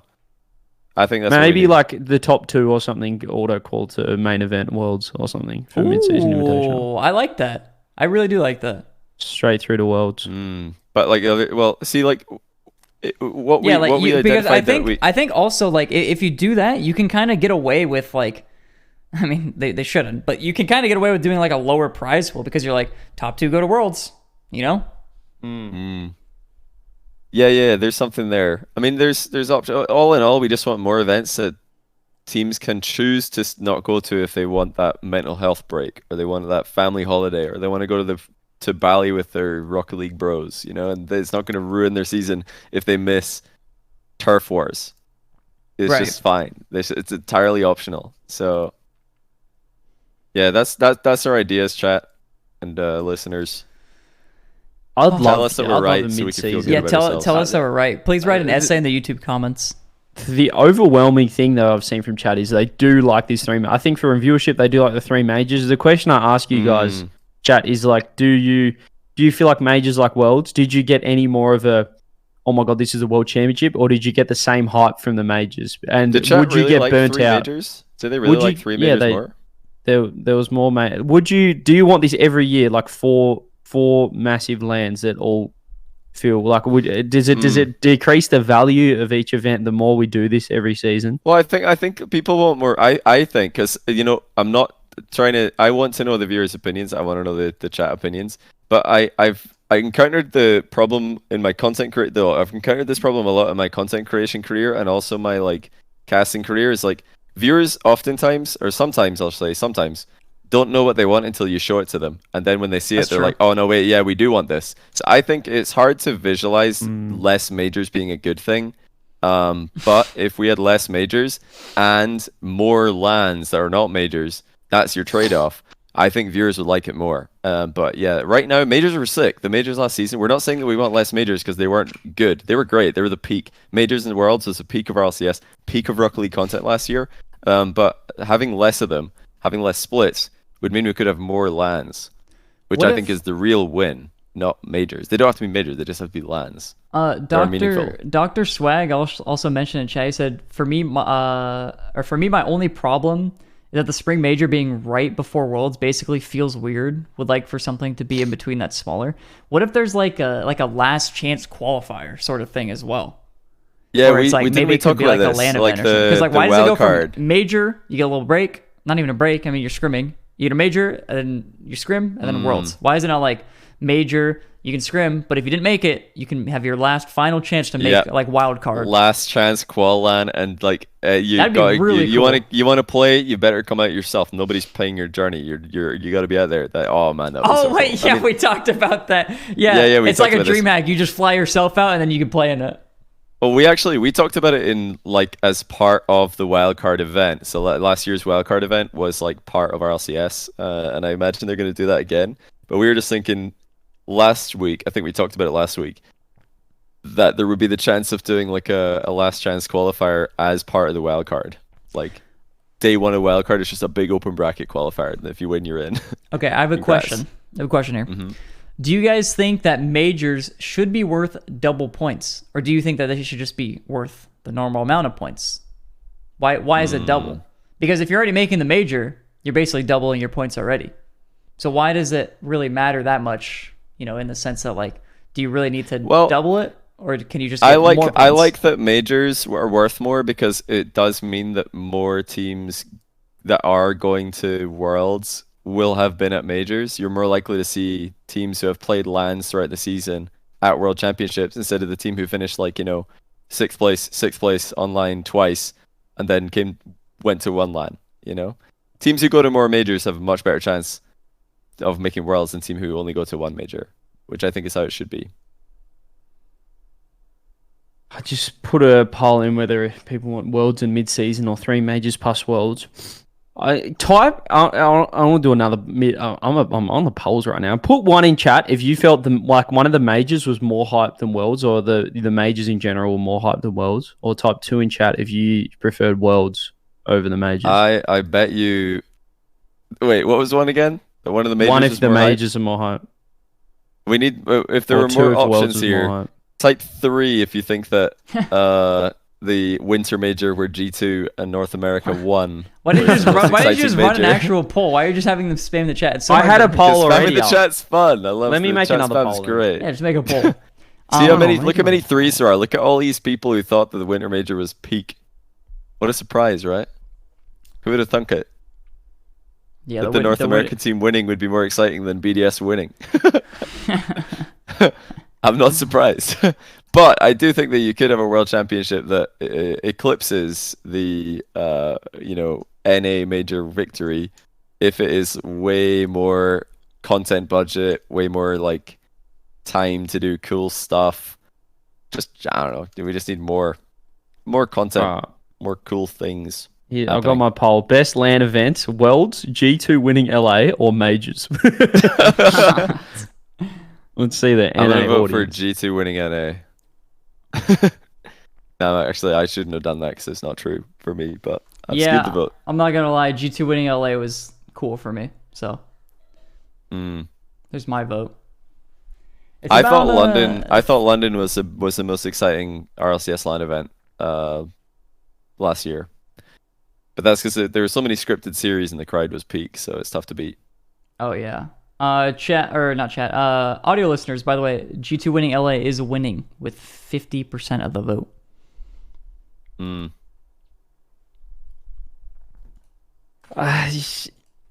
Yeah. Not Look, surprised. I guess for the fans, you guys want the 4 events, so it's good for you guys. I think the players, I would prefer the players to get more of a choice on what they go to and not have maybe so much weight on every single event. Rather, how like Counter-Strike are a bit more individual, and then if you got the road to the major. Yeah, there is a lot. Like every single event they play, and they're like, okay, this is for Worlds qualification, this is for major. It's like literally every event. Every event. It's not like, okay, this one's for, maybe we can qualify for major and then maybe we can play a little fun one next weekend, but it's all just like, this is serious, let's start sweating, Which I guess, some people think maybe it should be like that. You should take them all seriously, but I feel like it's nice to have a sort of laid back environment. It's just different. It's like any content. You need to keep switching it up, otherwise it's going to get stale. And I think if it's not, I think for some people it's inevitably going to get stale faster than others. But I mean, RLCS is going to get stale if we just keep on churning out broadcasts that look exactly the same online and at majors, and formats that are exactly the same, and everything else that's exactly the same. That's true. Of course it's going to get stale. I think I didn't even think about that either. I think if like you tune in every weekend, you're like, okay, it's another regional. It's just going to be the same exact thing. It's if you throw a DreamHack in there, where maybe it'll get less viewership, but yeah, it's fresh, exactly, and like people or the teams will be there and stuff like that. This one actually goes back quite a ways away, probably like an hour ago, but I want to bring this back up because we were talking about content specifically, and I want to mention something before I forget. There was like a third, because we were talking about how they made like the, what are they called? The things for Kronovi and Dapper and Player Spotlight. Yeah, they made like player spotlights. There was like a third party. This wasn't Soundix. They had like a third party go to JNAPS and record like an entire documentary, and like it was just never released. Like we don't know where that went. There's a lot of unreleased content in the pool. And so like I mean, like I said, there's no shortage of like good ideas, and there's no shortage of this stuff happening, but it just never actually surfaces at majors, and some of the stuff that does get recorded just doesn't get used because there's no time to use it. There was an entire team of people that flew to Nova Scotia. How many people in chat can even name where that is? Nobody even knows where that place is. That's where JNAPS lives. It's actually Nova Scotia. I think doesn't it mean New Scotland? Nova Scotia I have no idea. Most people don't even know it exists. So I can tell you. It's in a time zone that most people don't even know. But regardless, it's right now. I think they're only 3 hours behind the UK. It's crazy. So right now it's like I didn't know there was 10:43 for them. There's a time zone that's 1 hour ahead of like the East Coast, but it's like north. I actually had no idea that existed. Yeah, it's only Canada that has that, not the US. Yeah. But anyway, my main question, because like there was a player spotlight with JNAPS that never got released, but there are player spotlights and stuff like that. Do you guys prefer, and I want Chad's take on this as well, do you guys prefer more natural content where it's like, I don't know, very personable, say like BTS or something like that, where players are just on the mic talking about whatever, and it's very chill, laid back, or even Chalkcast is a great example, right? Where people just come on here, they talk whatever, they say their mind. Or do you like pre-recorded content where it's like, I don't know, like a challenge or a food taste testing, like polling again. Yeah, I know. JNAPS and Kronovi did something where it was like eating beans on toast because we were. Can I say both? In season 5. Is that allowed? Is both an answer? Both is an answer, but I guess it depends. Why do you prefer each one, and like what situation? I don't know if I prefer one or the other. I think No, both not because- scripted content, but more so like structured. Pre-recorded. Yeah, structured, edited, cut cleanly. Well, like the kind of pre-recorded content that you're referring to, is that like the bits that they did at RLCS, where it's like Justin? No, not threw necessarily popcorn bits. at James? Yeah, I guess that's right, because that's more like that's more scripted. But I'm trying to think. Yeah, that's of, scripted content. Yeah, I'm trying to think of specifically what I mean. Like, I guess there's an interview where like they're Well, kind there's of more serious so- content. Yeah. Serious is like the interviews, the hype like interviews where they ask questions to the players that allow them to talk trash if they want to, and then they edit it together with some cool music, some cool like visuals. It's like, yep, this team are here to win. Look how cool they are. Yeah. Oh, so cool. If you remember years ago, I did a video with. I can't remember. I played with somebody on the same controller. I think it might have been JNaps. We both played on the same controller, and then I think it was Speed and a lot played on the same controller, and we like 1v1'd each other. Wait, was that a BTS? Yeah. Probably. Didn't we do another? We did a whole other one as well, where it was like me, CJ. Who else was on our team? CJ Turtle. We played against Cloud9, and we all had to like take turns playing with the same controller, so we had to do in real life rotations after like a goal happens for either It was team. like disabled goal reset. You have to get up. Yeah, it was a disabled goal reset as well, so super fast. Anytime a goal happened, like if I'm on the controller, somebody's probably scoring on me, because I don't even play Rocket League with a controller. Like I don't know why they put me in this when they probably didn't know I played keyboard and mouse when they put together the content idea. But yeah, if a goal happened, I would have to get up out my chair, pass the controller to CJ, who then has to grab it, sit down, and he's up next. And I've got to say, we nearly beat Cloud9. Me, CJ, and Turtle. I don't know if you remember, we nearly Johnny. beat them. Our real life rotations were so much better than theirs. I don't know Actually, if you remember, so much Johnny, better. but I hit the fattest ceiling shot over Squishy in one of those games, and that was a highlight of my life. It never got released though, so I'm Yeah, no, better. they never released this. It was just recorded, and it never went out there. Like, it's just in the nether somewhere. It's just out there. I don't know. The nether. But I can't believe that it didn't get released, because it was a good game. Like I think we were down 1 goal, and it was me versus Torment. I'm playing controller. I'm trying to remember what the jump button is. And yeah, I hit the bar in 0 seconds or something, and we were all like, "Oh my goodness, that was so cool! We nearly beat them." Do you guys remember the face-to-face Justin versus Scrubkilla? Yeah, that was amazing. I love that. Yeah. So what would you consider that? That's not really scripted, because they didn't tell him what to say. They just kind of asked him questions. So it's like, Oh no, that was more like a bit kind of content. That was right. It was it was very funny though. That's like how in Sweden, like we tried the Swedish treats or whatever with Turbo. Like that's not scripted. Yeah, but that's it's like exactly what I mean. That's like it's pre-recorded, but it's not scripted. That's kind of the content I'm trying to aim at. I enjoy Well, that. like there's three. There's the serious content, and there's the fun content, and then there's the the real content. So the real content is what this podcast would fall into, I guess. But the fun stuff is what you're talking about with the Sweden bit where you're eating all the disgusting Swedish food. I guess the main question I'm asking is, if you were to not know what a player is all about, what would be your preference on how you would get to know them? Because it would be the real content. Surely, I feel like the real stuff. Swedish foods would be my go-to, the fun content. I want to see them. I want to see them in like that environment where they can have fun, and like they can just naturally be themselves. I feel like it's much more natural than even say like this podcast, right? Some people will still feel a little PR-y on this podcast, whereas like Swedish snacks, if they try the salty licorice or whatever it was, then they're gonna spit that out anyway. Yeah, and they're gonna hate it and talk some shit. Yeah, it's possible. I think you need a variety. You need all of it. It needs to all be there, and it should all be incorporated into like a LAN broadcast in some way. You should have some funny bits. You should have like some real content alongside, and some hype trailers and face-offs and stuff. Just everything. We need it all. We need time to do it all. I feel like the eating stuff that you're talking about, Rizzo, is more like entertainment, and then these shows are more like interesting in terms of like getting to know the pros or hearing different it's perspectives. still a bit serious, like these are. But yeah, it's not as much like just pure, like us eating the food order is just like pure entertainment. There's no like, hey Turbo, what do you do when you get out of bed in the morning or something like that? It's just like pure like eating stuff and reacting, and you're seeing the pros like just hanging out and having a good time.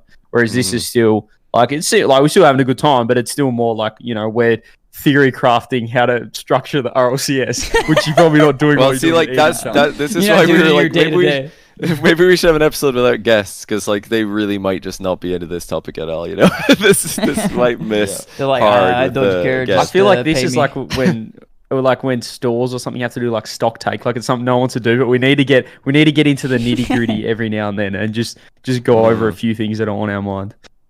But I don't know if you guys want to, just divulge. Why do I keep saying divulge? Divert. It's the same thing. Go away from. Just start. Let's do a little bit of. I want to do a recap of like the regions, because I know that a lot of people. Some region yeah, stuff. Please. Let's move away. We've been here for an hour or something. We're here an hour. We're literally an hour and 35 minutes in, and I want to like recap, because I know a lot of people say we always do NA and EU. I want to do it quickly. Let's start off around the world, finish with NA and EU, but I want to quickly, not quickly, but let's gloss over the OCE, Sam, Mina, SSA. What's happening right now? The race for the major. Oh, you're talking about OCE? Oh, I'll talk about OCE if you want. You want to start in OCE? I knew this. This guy. Don't Omega Lol CE. Anyone who Omega, I'm a mod in this chat. I will literally ban anyone who Omega Lol CEs in chat. I swear. I'm gonna go over it right now. First event, boom. OCE started. Power. Where are they? Fevers joined the team. They choked. They didn't pick up Forky. So the Rizzo. They didn't pick up Forky. Forky. Remember? I'm trying to get you. I'm trying to pique your interest. That's all. I'm trying to get you invested. What did you say? In the topic. Yeah. Forky. Focus. Okay, good. So yeah, they didn't go great in the first event. They choked. Their major was in ruins. Then Pioneers won. Boom, they won again. Incredible stuff. Second event just happened on the weekend. Power. They bounce back. They win the event. Forky's jumping out of his chair. Lachlan's so excited. John is thrilled as well. If not, is John's not on Power anymore, but he was thrilled. He was watching the chat. He's still emotionally invested in this team. He was loving it. Everyone was loving it. Everyone in this chat was watching OCE as well. All the people on Megalolling were so intrigued. They absolutely loved it. And Power are back. Pioneers got second, so now there's still a race for the major. So Pioneers are like almost locked, if not locked already. Pioneers need, I think, top 8 for a tiebreaker, top 4 for locked, so they're pretty much locked in. Power still need to, get a top 2, top 1, and then let's pull up the rankings. So the OCE 2 teams go to the major. Sure, yeah. Pioneers are like 6 points clear, but Power Ground Zero is like the race. Power looking good actually. That's actually a good lead. 4-point lead. They're in a good spot. They've got like 2 placements ahead of the next team. They got 8th place in the first regional too. Yeah, they just bounced back like ridiculous amounts. So props. They're clearly favorites. So to make it alongside KCP, I think that's good. Like if both those teams make it, because the more times you see the same players, the more times that the wider Rocket League audience from NA and EU see the same players showing up, the better, because it gives those players a chance to, get confident, talking in interviews and in content pieces, and start to. We're all about the content. Yeah, start to really shine, and maybe we're looking at the next CJ there, the next guy who's gonna steal the hearts of all of the fans from EU and NA, and I've stolen the hearts. Type 1 in chat if I've stolen your heart. If you're in love with me, type 1 in chat. Now look, so we've got a top 2, Ground Zero right there as well. Placeholders are right there. For 3 and 4, so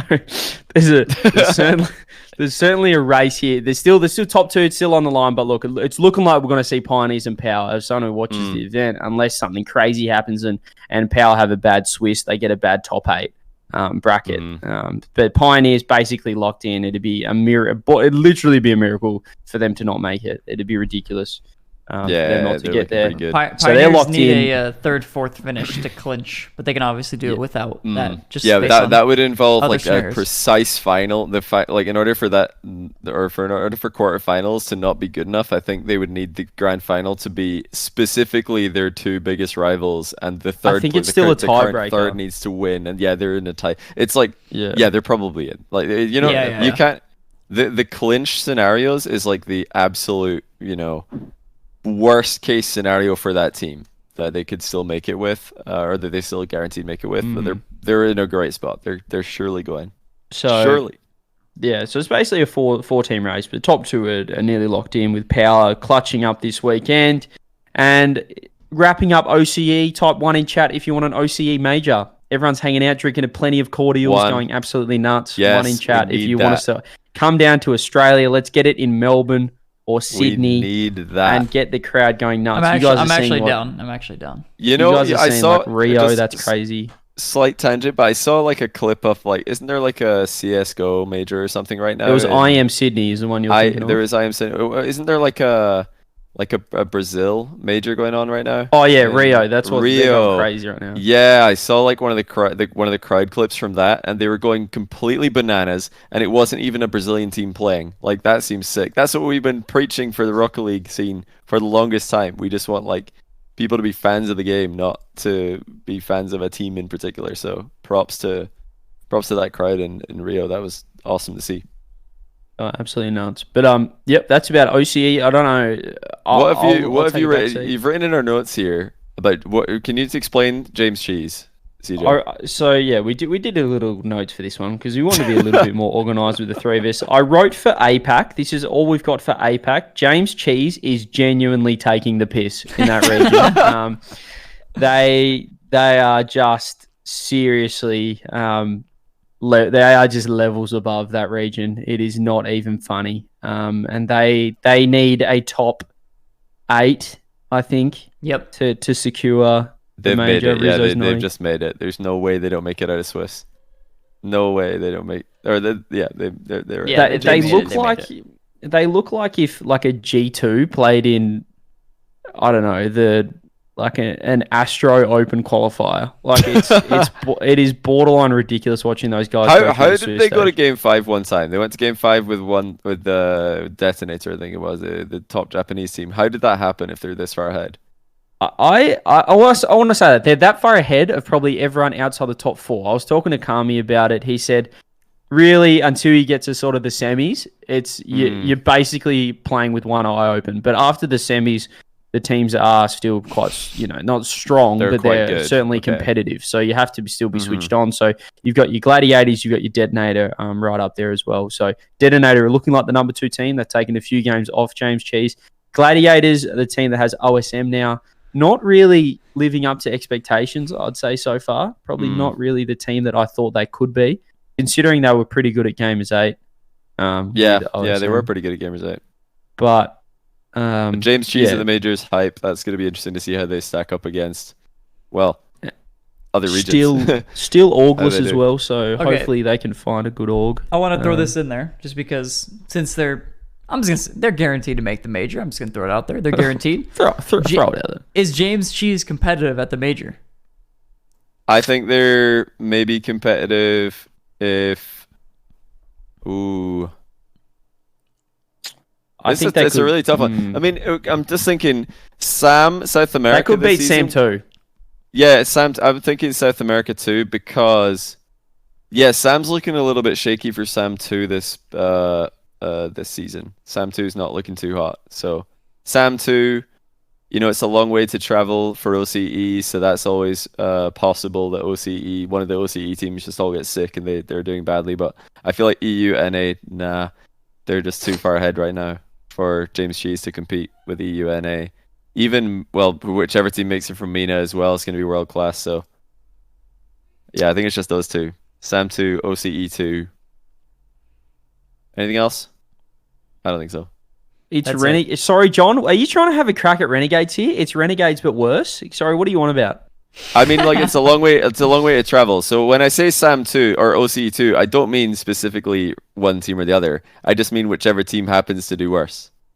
But I would say Renegades are worse. I don't think he was talking about you, Johnny. Oh, me?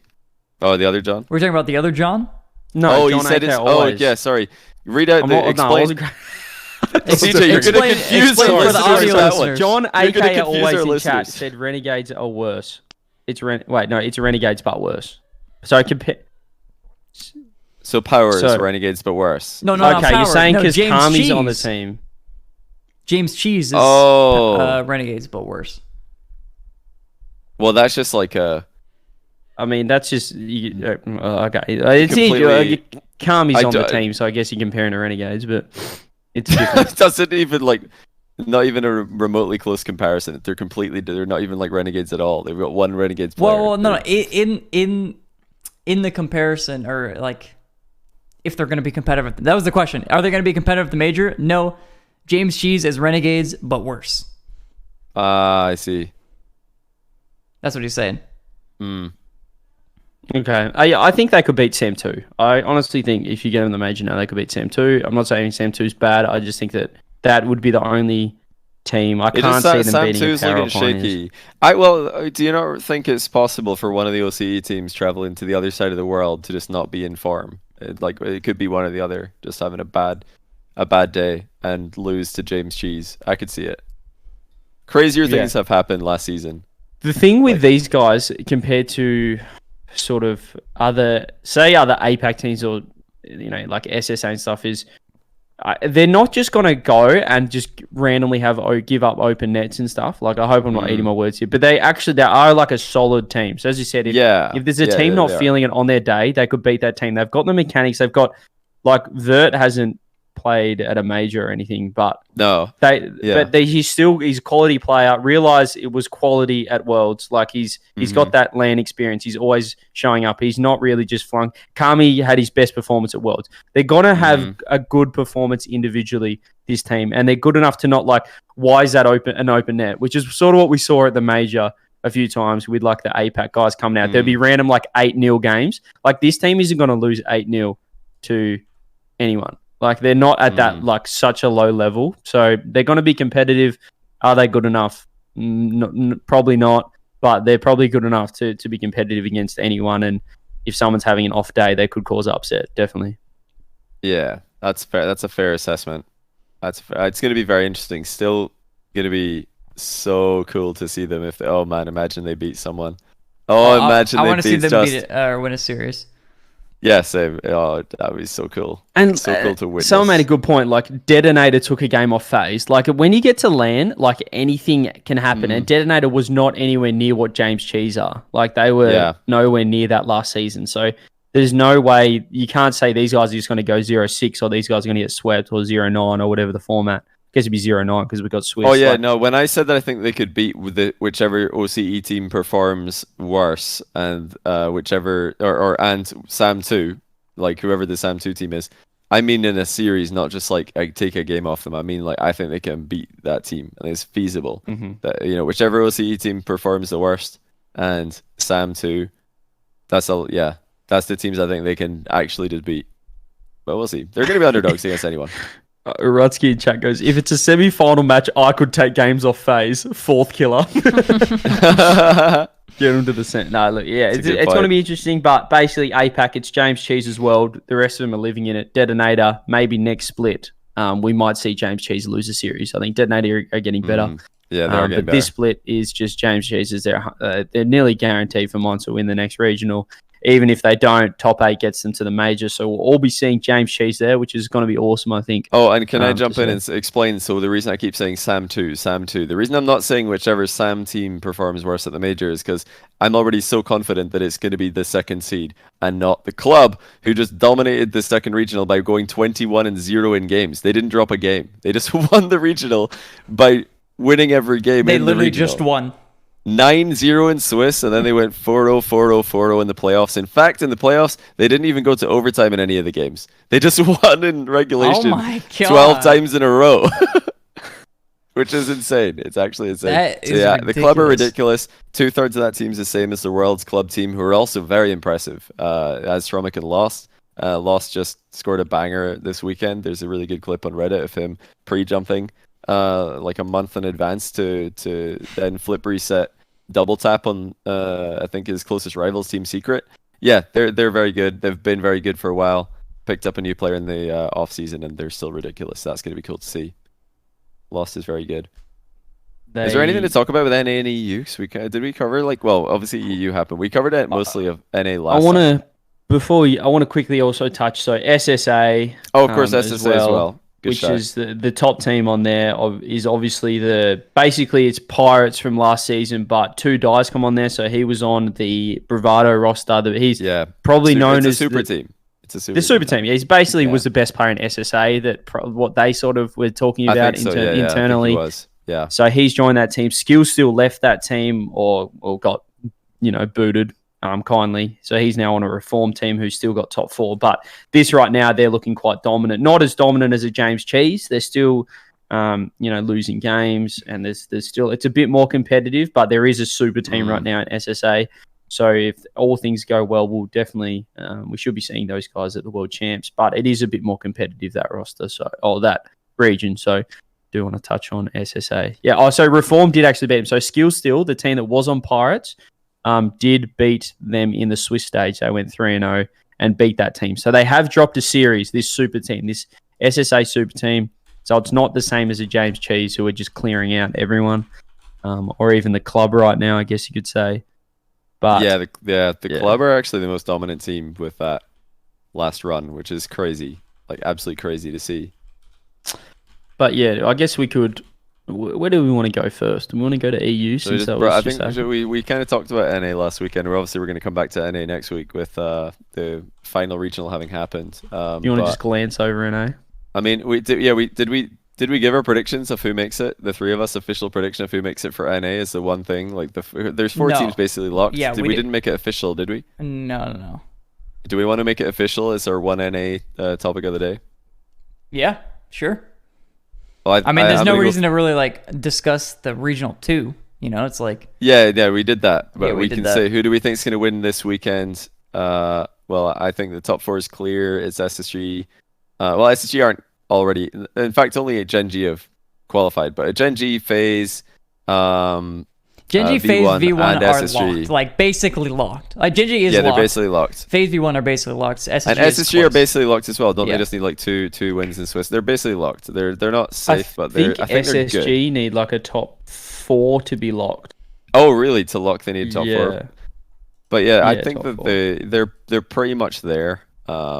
They just need a little bit more. So they should. I think they're going to be fine. There's certainly more of a chance, like for an SSG to bottle it though. In their situation, they could easily, drop out in top 8. The thing and is, then obviously we need other situations. They clinch with a 3rd or 4th, but their scenario, if they get 5th, 8th, is like.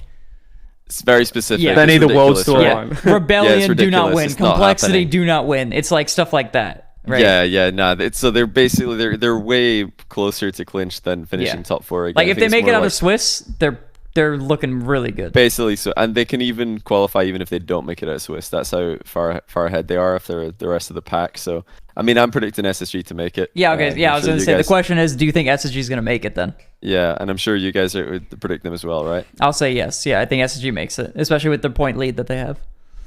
Yeah, so then it's just one other space. Do you think? Are you going to say they're not going to make it?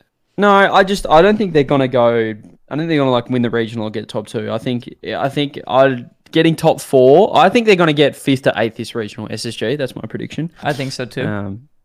But I think they'll still make it through scenarios because you need something crazy. I guess you need like G2 Furia, or like G2 NRG to be like top 2 maybe to jump ahead of them.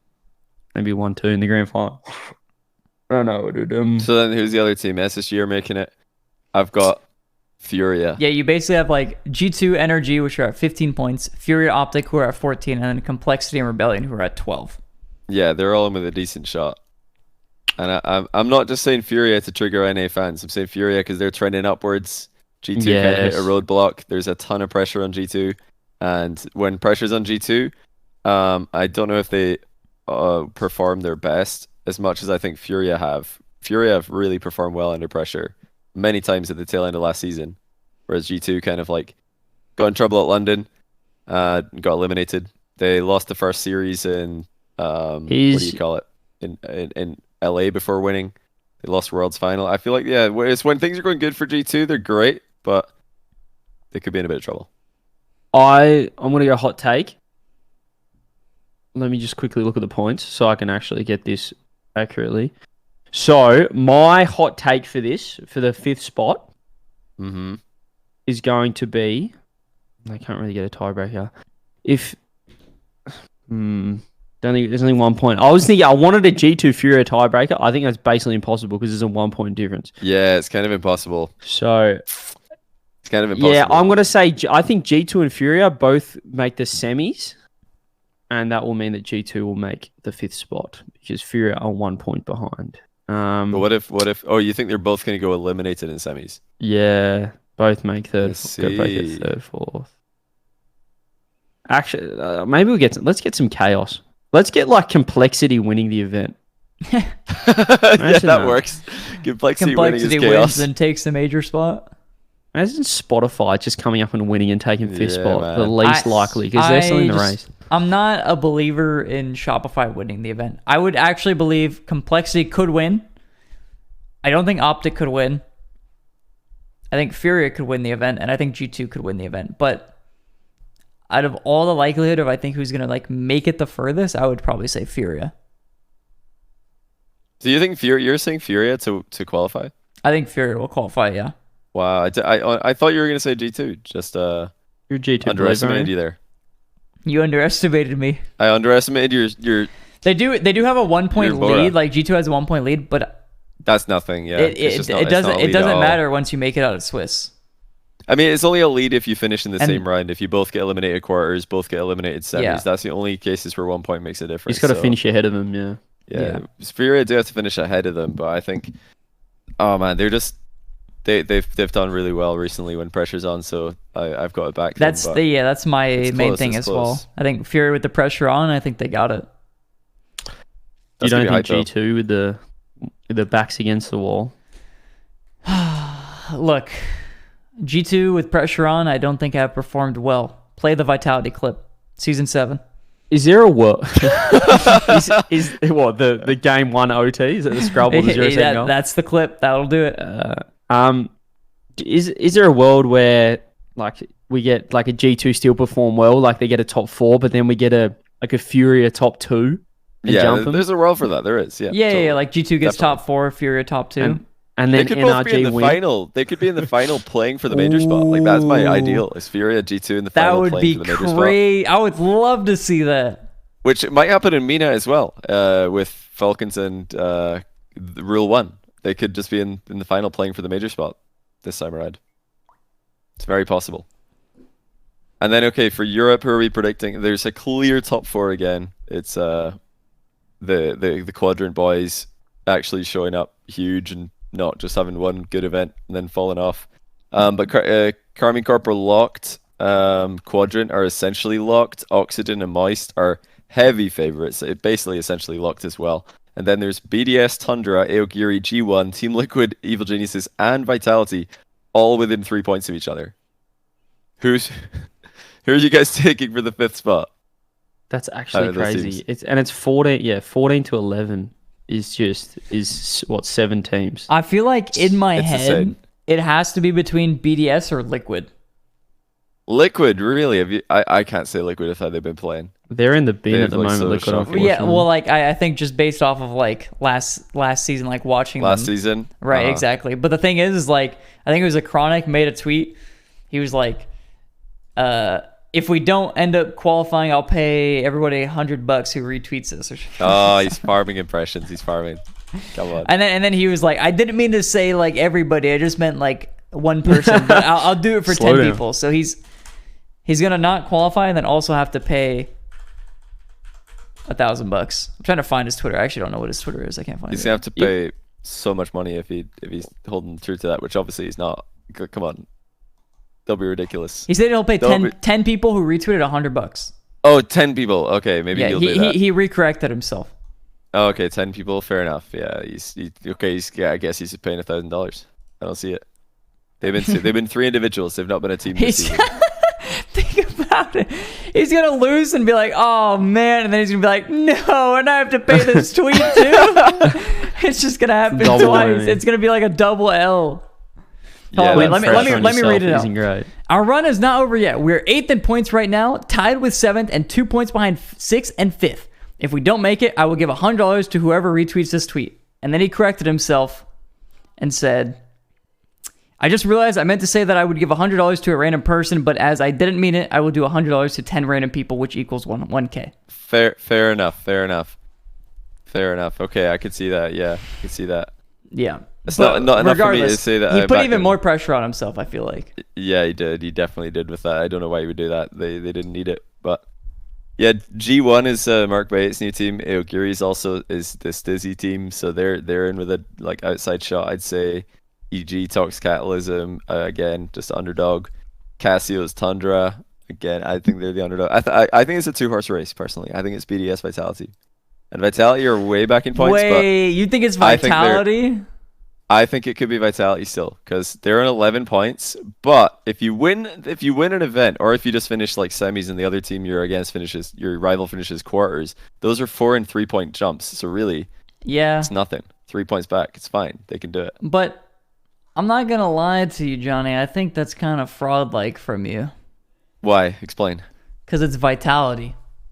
Nah, but Vitality. Did you see them this weekend? I did. They Yeah. could have been. They could have been final. They could have been final. I've got to say BDS, but I think Vitality's the other one with a chance. Because I don't see any of the other teams winning the event, but I think Vitality could just peak and win. I think it would be absolutely crazy if BDS did not qualify for this event. But then again, it's like Tundra is right there at 14 points, the same exact points as BDS. If they just get a better draw, which sometimes does happen in Swiss because of upsets, they could easily make it. Tundra has somehow always just like, they just always make it out of Swiss. It's Cassio. It's the Cassio effect. Yeah. He always figures it out.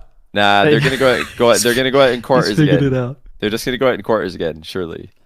I don't think they're gonna have a part to play past. But what if BDS doesn't make it out of Swiss? It would be. Nah, Yeah, quarters can't be enough, because then they just need any of the teams that are like tied to them or like close to them. Just have to get semis. Like if quarters could easily be enough. If that doesn't happen, if any of BDS, Aogiri, G1, Liquid, EG, or Vitality made semis, then quarters would only be enough Johnny. for a tie. But they won't, because they have Carmine, Quadrant, Oxygen, and Moist ahead of them. They will all make semis again. But Oxygen didn't even make it out of Swiss last time. It doesn't matter. Oxygen will do it this time.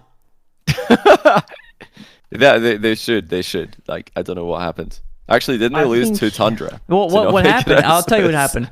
Right, last season we were talking about low hours and stuff like that. Archie said, "Yeah, if you had the same teammates I had, then you would probably do the same. You wouldn't play as much." And then they won the first regional, and they were like, "Oh, okay, we're good. We're gonna stop playing again." So they did it. Did they actually stop playing? Did we hours check? No, I have no idea. I'm just guessing. I'm checking. speaking out of my ass. Archie has 36 hours past 2. You're onto something here. I knew it. Not already, Oh my Archie. He God. said he was gonna grind. He said he joins was. a new team. But I'm Jarius- so Jarius- sick of this guy. Jarius has 46. He's dropped off as well. I feel like Jarius was supposed to be at like 90 They or keep 70 or doing something. it. He was so that all one said. Archie said he's gonna have at least. I said 120. He said, "Give me 70. I'll do 70." And he's on 36. He's halved it Archie- already. I'm not Wasn't gonna. he on Oli also 60 said or he was gonna have 70? like 150. Did he not? I swear I saw that somewhere. Oli Yeah, was like, "I'm gonna have Oli's a 150 by the grinder. weekend."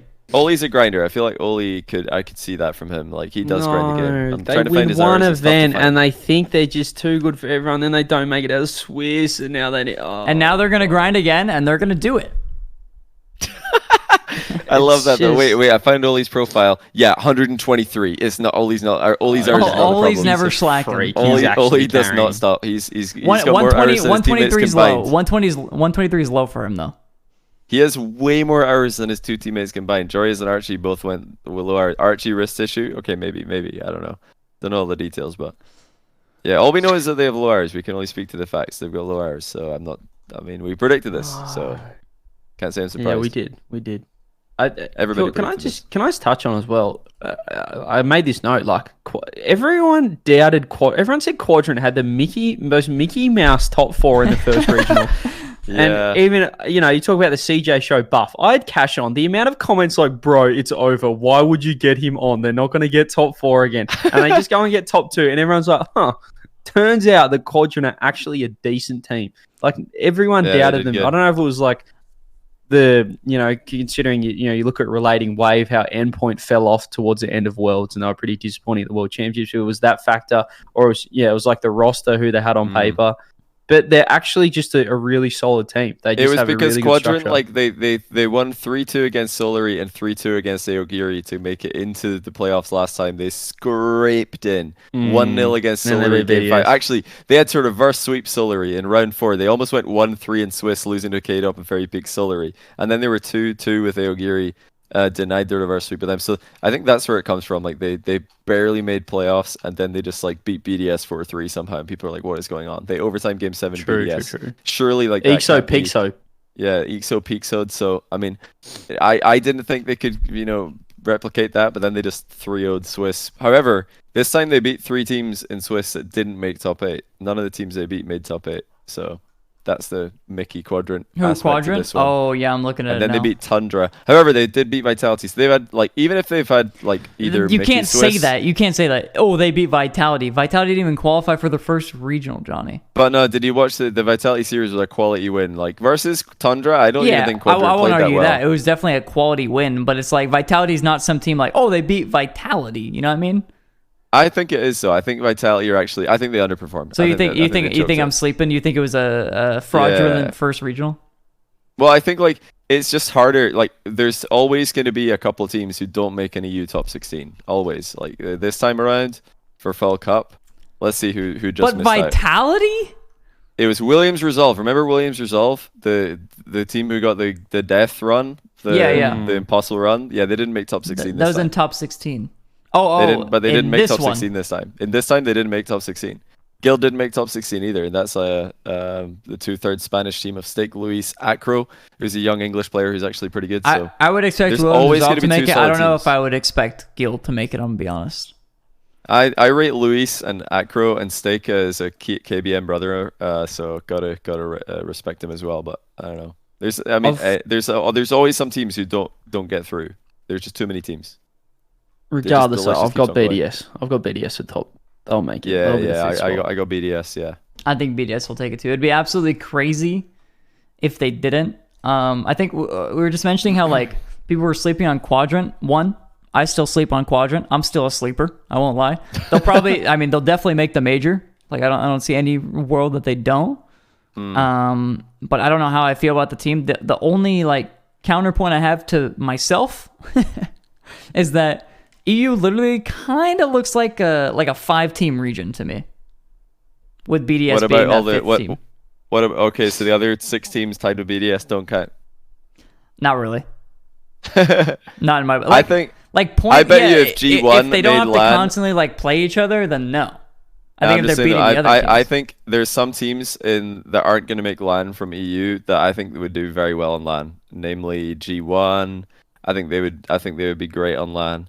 I think Vitality, if they go LAN, they would be fine. They're probably not going to make it.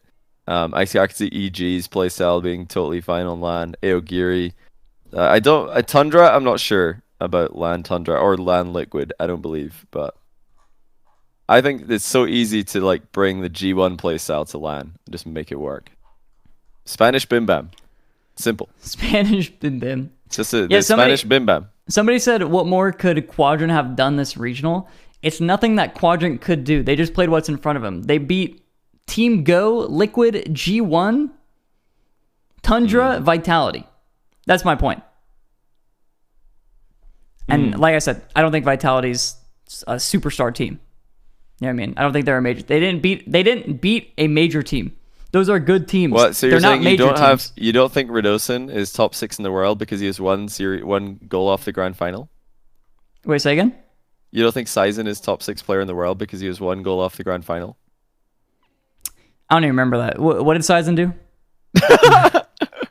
This is a reference to a certain well-known and well-respected Rocket League analyst who thinks Alpha is top 6 in the world. And the evidence just keeps on pouring in, such as only being a goal away from an EU Grand Final. Just more. It evidence, rhymes with she-lates. What? No, I can't say I agree with T-Bates on that one. Or whatever rhymes with She-Lates, I don't know. He's a freak. He's justified himself as well. Clearly, he said, "How did he carry this terrible team to a top 4?" So, Alpha's back. He's top 2 in the world for me. He's a freak. He's back. Okay, it's good. Happy for him. Man. I mean, he's a talented individual. Well, let's see. Regardless, What if do we you had think the- his hours? He's playing Rocket League right now. It's gonna check his hours. He's in Rocket League right now. Who is? 62 hours for Alpha 54. That's more than There you Oxygen. go. Yeah. Put together, apart from Ollie. Yeah, I think so. Yeah. Ooh, I don't think he plays FIFA right now. I think that was a short stint. Let's see. He's got 4.7 hours on Deceit. He's got... No, that's all together, not Pass 2. Okay, I can only see Pass 2 for Rocket League. He might just be gaming Rocket League right now. Everybody's saying mute Rizzo. I accidentally muted apparently when I said that. I didn't realize. You did. Only I'm on so stream. used to that being trolling that I just didn't believe it. So used to it being trolling. I was like cleaning my keyboard and then I guess I hit my mute button. Happens. Anyway, my team is BDS. My 5th team is BDS. BDS, and then we had Furia. Who were you on for? You were on G2, CJ? Yeah. No, he said okay. Complexity. Oh yeah, No, I changed. said that'd be awesome. Actually, if Complexity won the whole, like that'd just be the upset. I think Complexity is the only team, like, because I don't think Spotify can win. I think Complexity could win a regional. Yeah, I think they could. I think They're the lowest ranked team that could win a regional. Yeah. I agree. I agree. Yeah, they're freaks. Well, we've covered all the regions. We've done a bit of a deep dive today. It's been a bit of a, I don't want to say it was like a housekeeping, but we went around the world. We feel like we've covered most things. We don't want to bring up like all these like topics. So when we have guests on, we want to talk about the guests. We want to talk about the guests' teams and the teams that the guests play. So this allows. We're probably not going to do this too often, I would say. We like having guests on, but yeah, we can get through a lot. Every now and then. We just need to tick off a few things, see where everyone's at, and hopefully you guys still did enjoy though the just getting the host to just have a chat with you guys, incorporate you guys a little bit more, because obviously when we have the guests, it's a bit more to focus on them, as Johnny said. We're getting the ideas from the guests and what they're thinking, but this is more, you guys are the guests every now and then. Maybe every I don't know, we're probably spitballing every like a couple months. Maybe every 8 shows or something. Yeah, don't freak out. We're gonna get guests for the next one.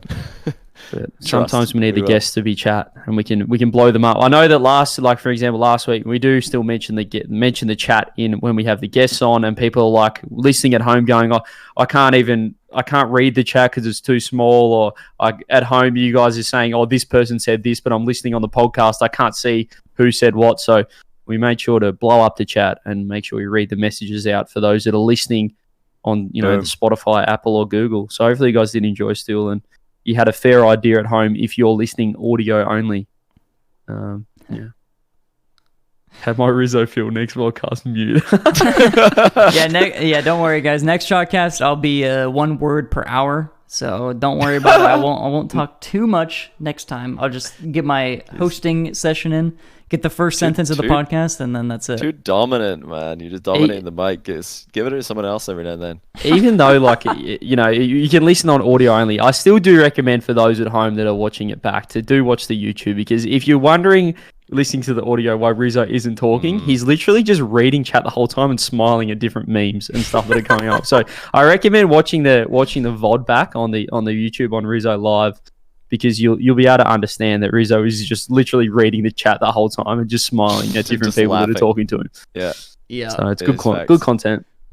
Before we wrap this up, I do want to say that we will have I don't know about next time, but pretty darn soon we'll have like a new look for Chalkcast, and chat will have a much bigger face on the screen, I guess. If you're watching on YouTube and Twitch. Audio listeners, you're shit out of luck, I'm not going to lie, but it'll have a new look, I think. Maybe next week, maybe the week after. Pretty revamp. Soon. Yeah, we'll have a little bit of a revamp, so we'll see that soon. But anyway, hope you guys enjoyed Chalkcast number 17. It was a little bit different this time around, but I thoroughly enjoyed it. I think the co-host thoroughly enjoyed it as well. Yes. Say yes. Say yes. Yeah, good. Of course. Yeah, I didn't want to interrupt the outro. Yeah, they loved it. So I hope you guys enjoyed it too. I'm so happy. Yeah, I could tell. I hope you guys enjoyed it as well. Wait, Rizzo just told me you're... don't read that. Don't read that. I'm happy. Hope you guys enjoyed it as well. Check it out on YouTube, Spotify, and Apple Podcast. And that's it. Hope you guys enjoyed. Goodbye, everybody. Bye. Bye.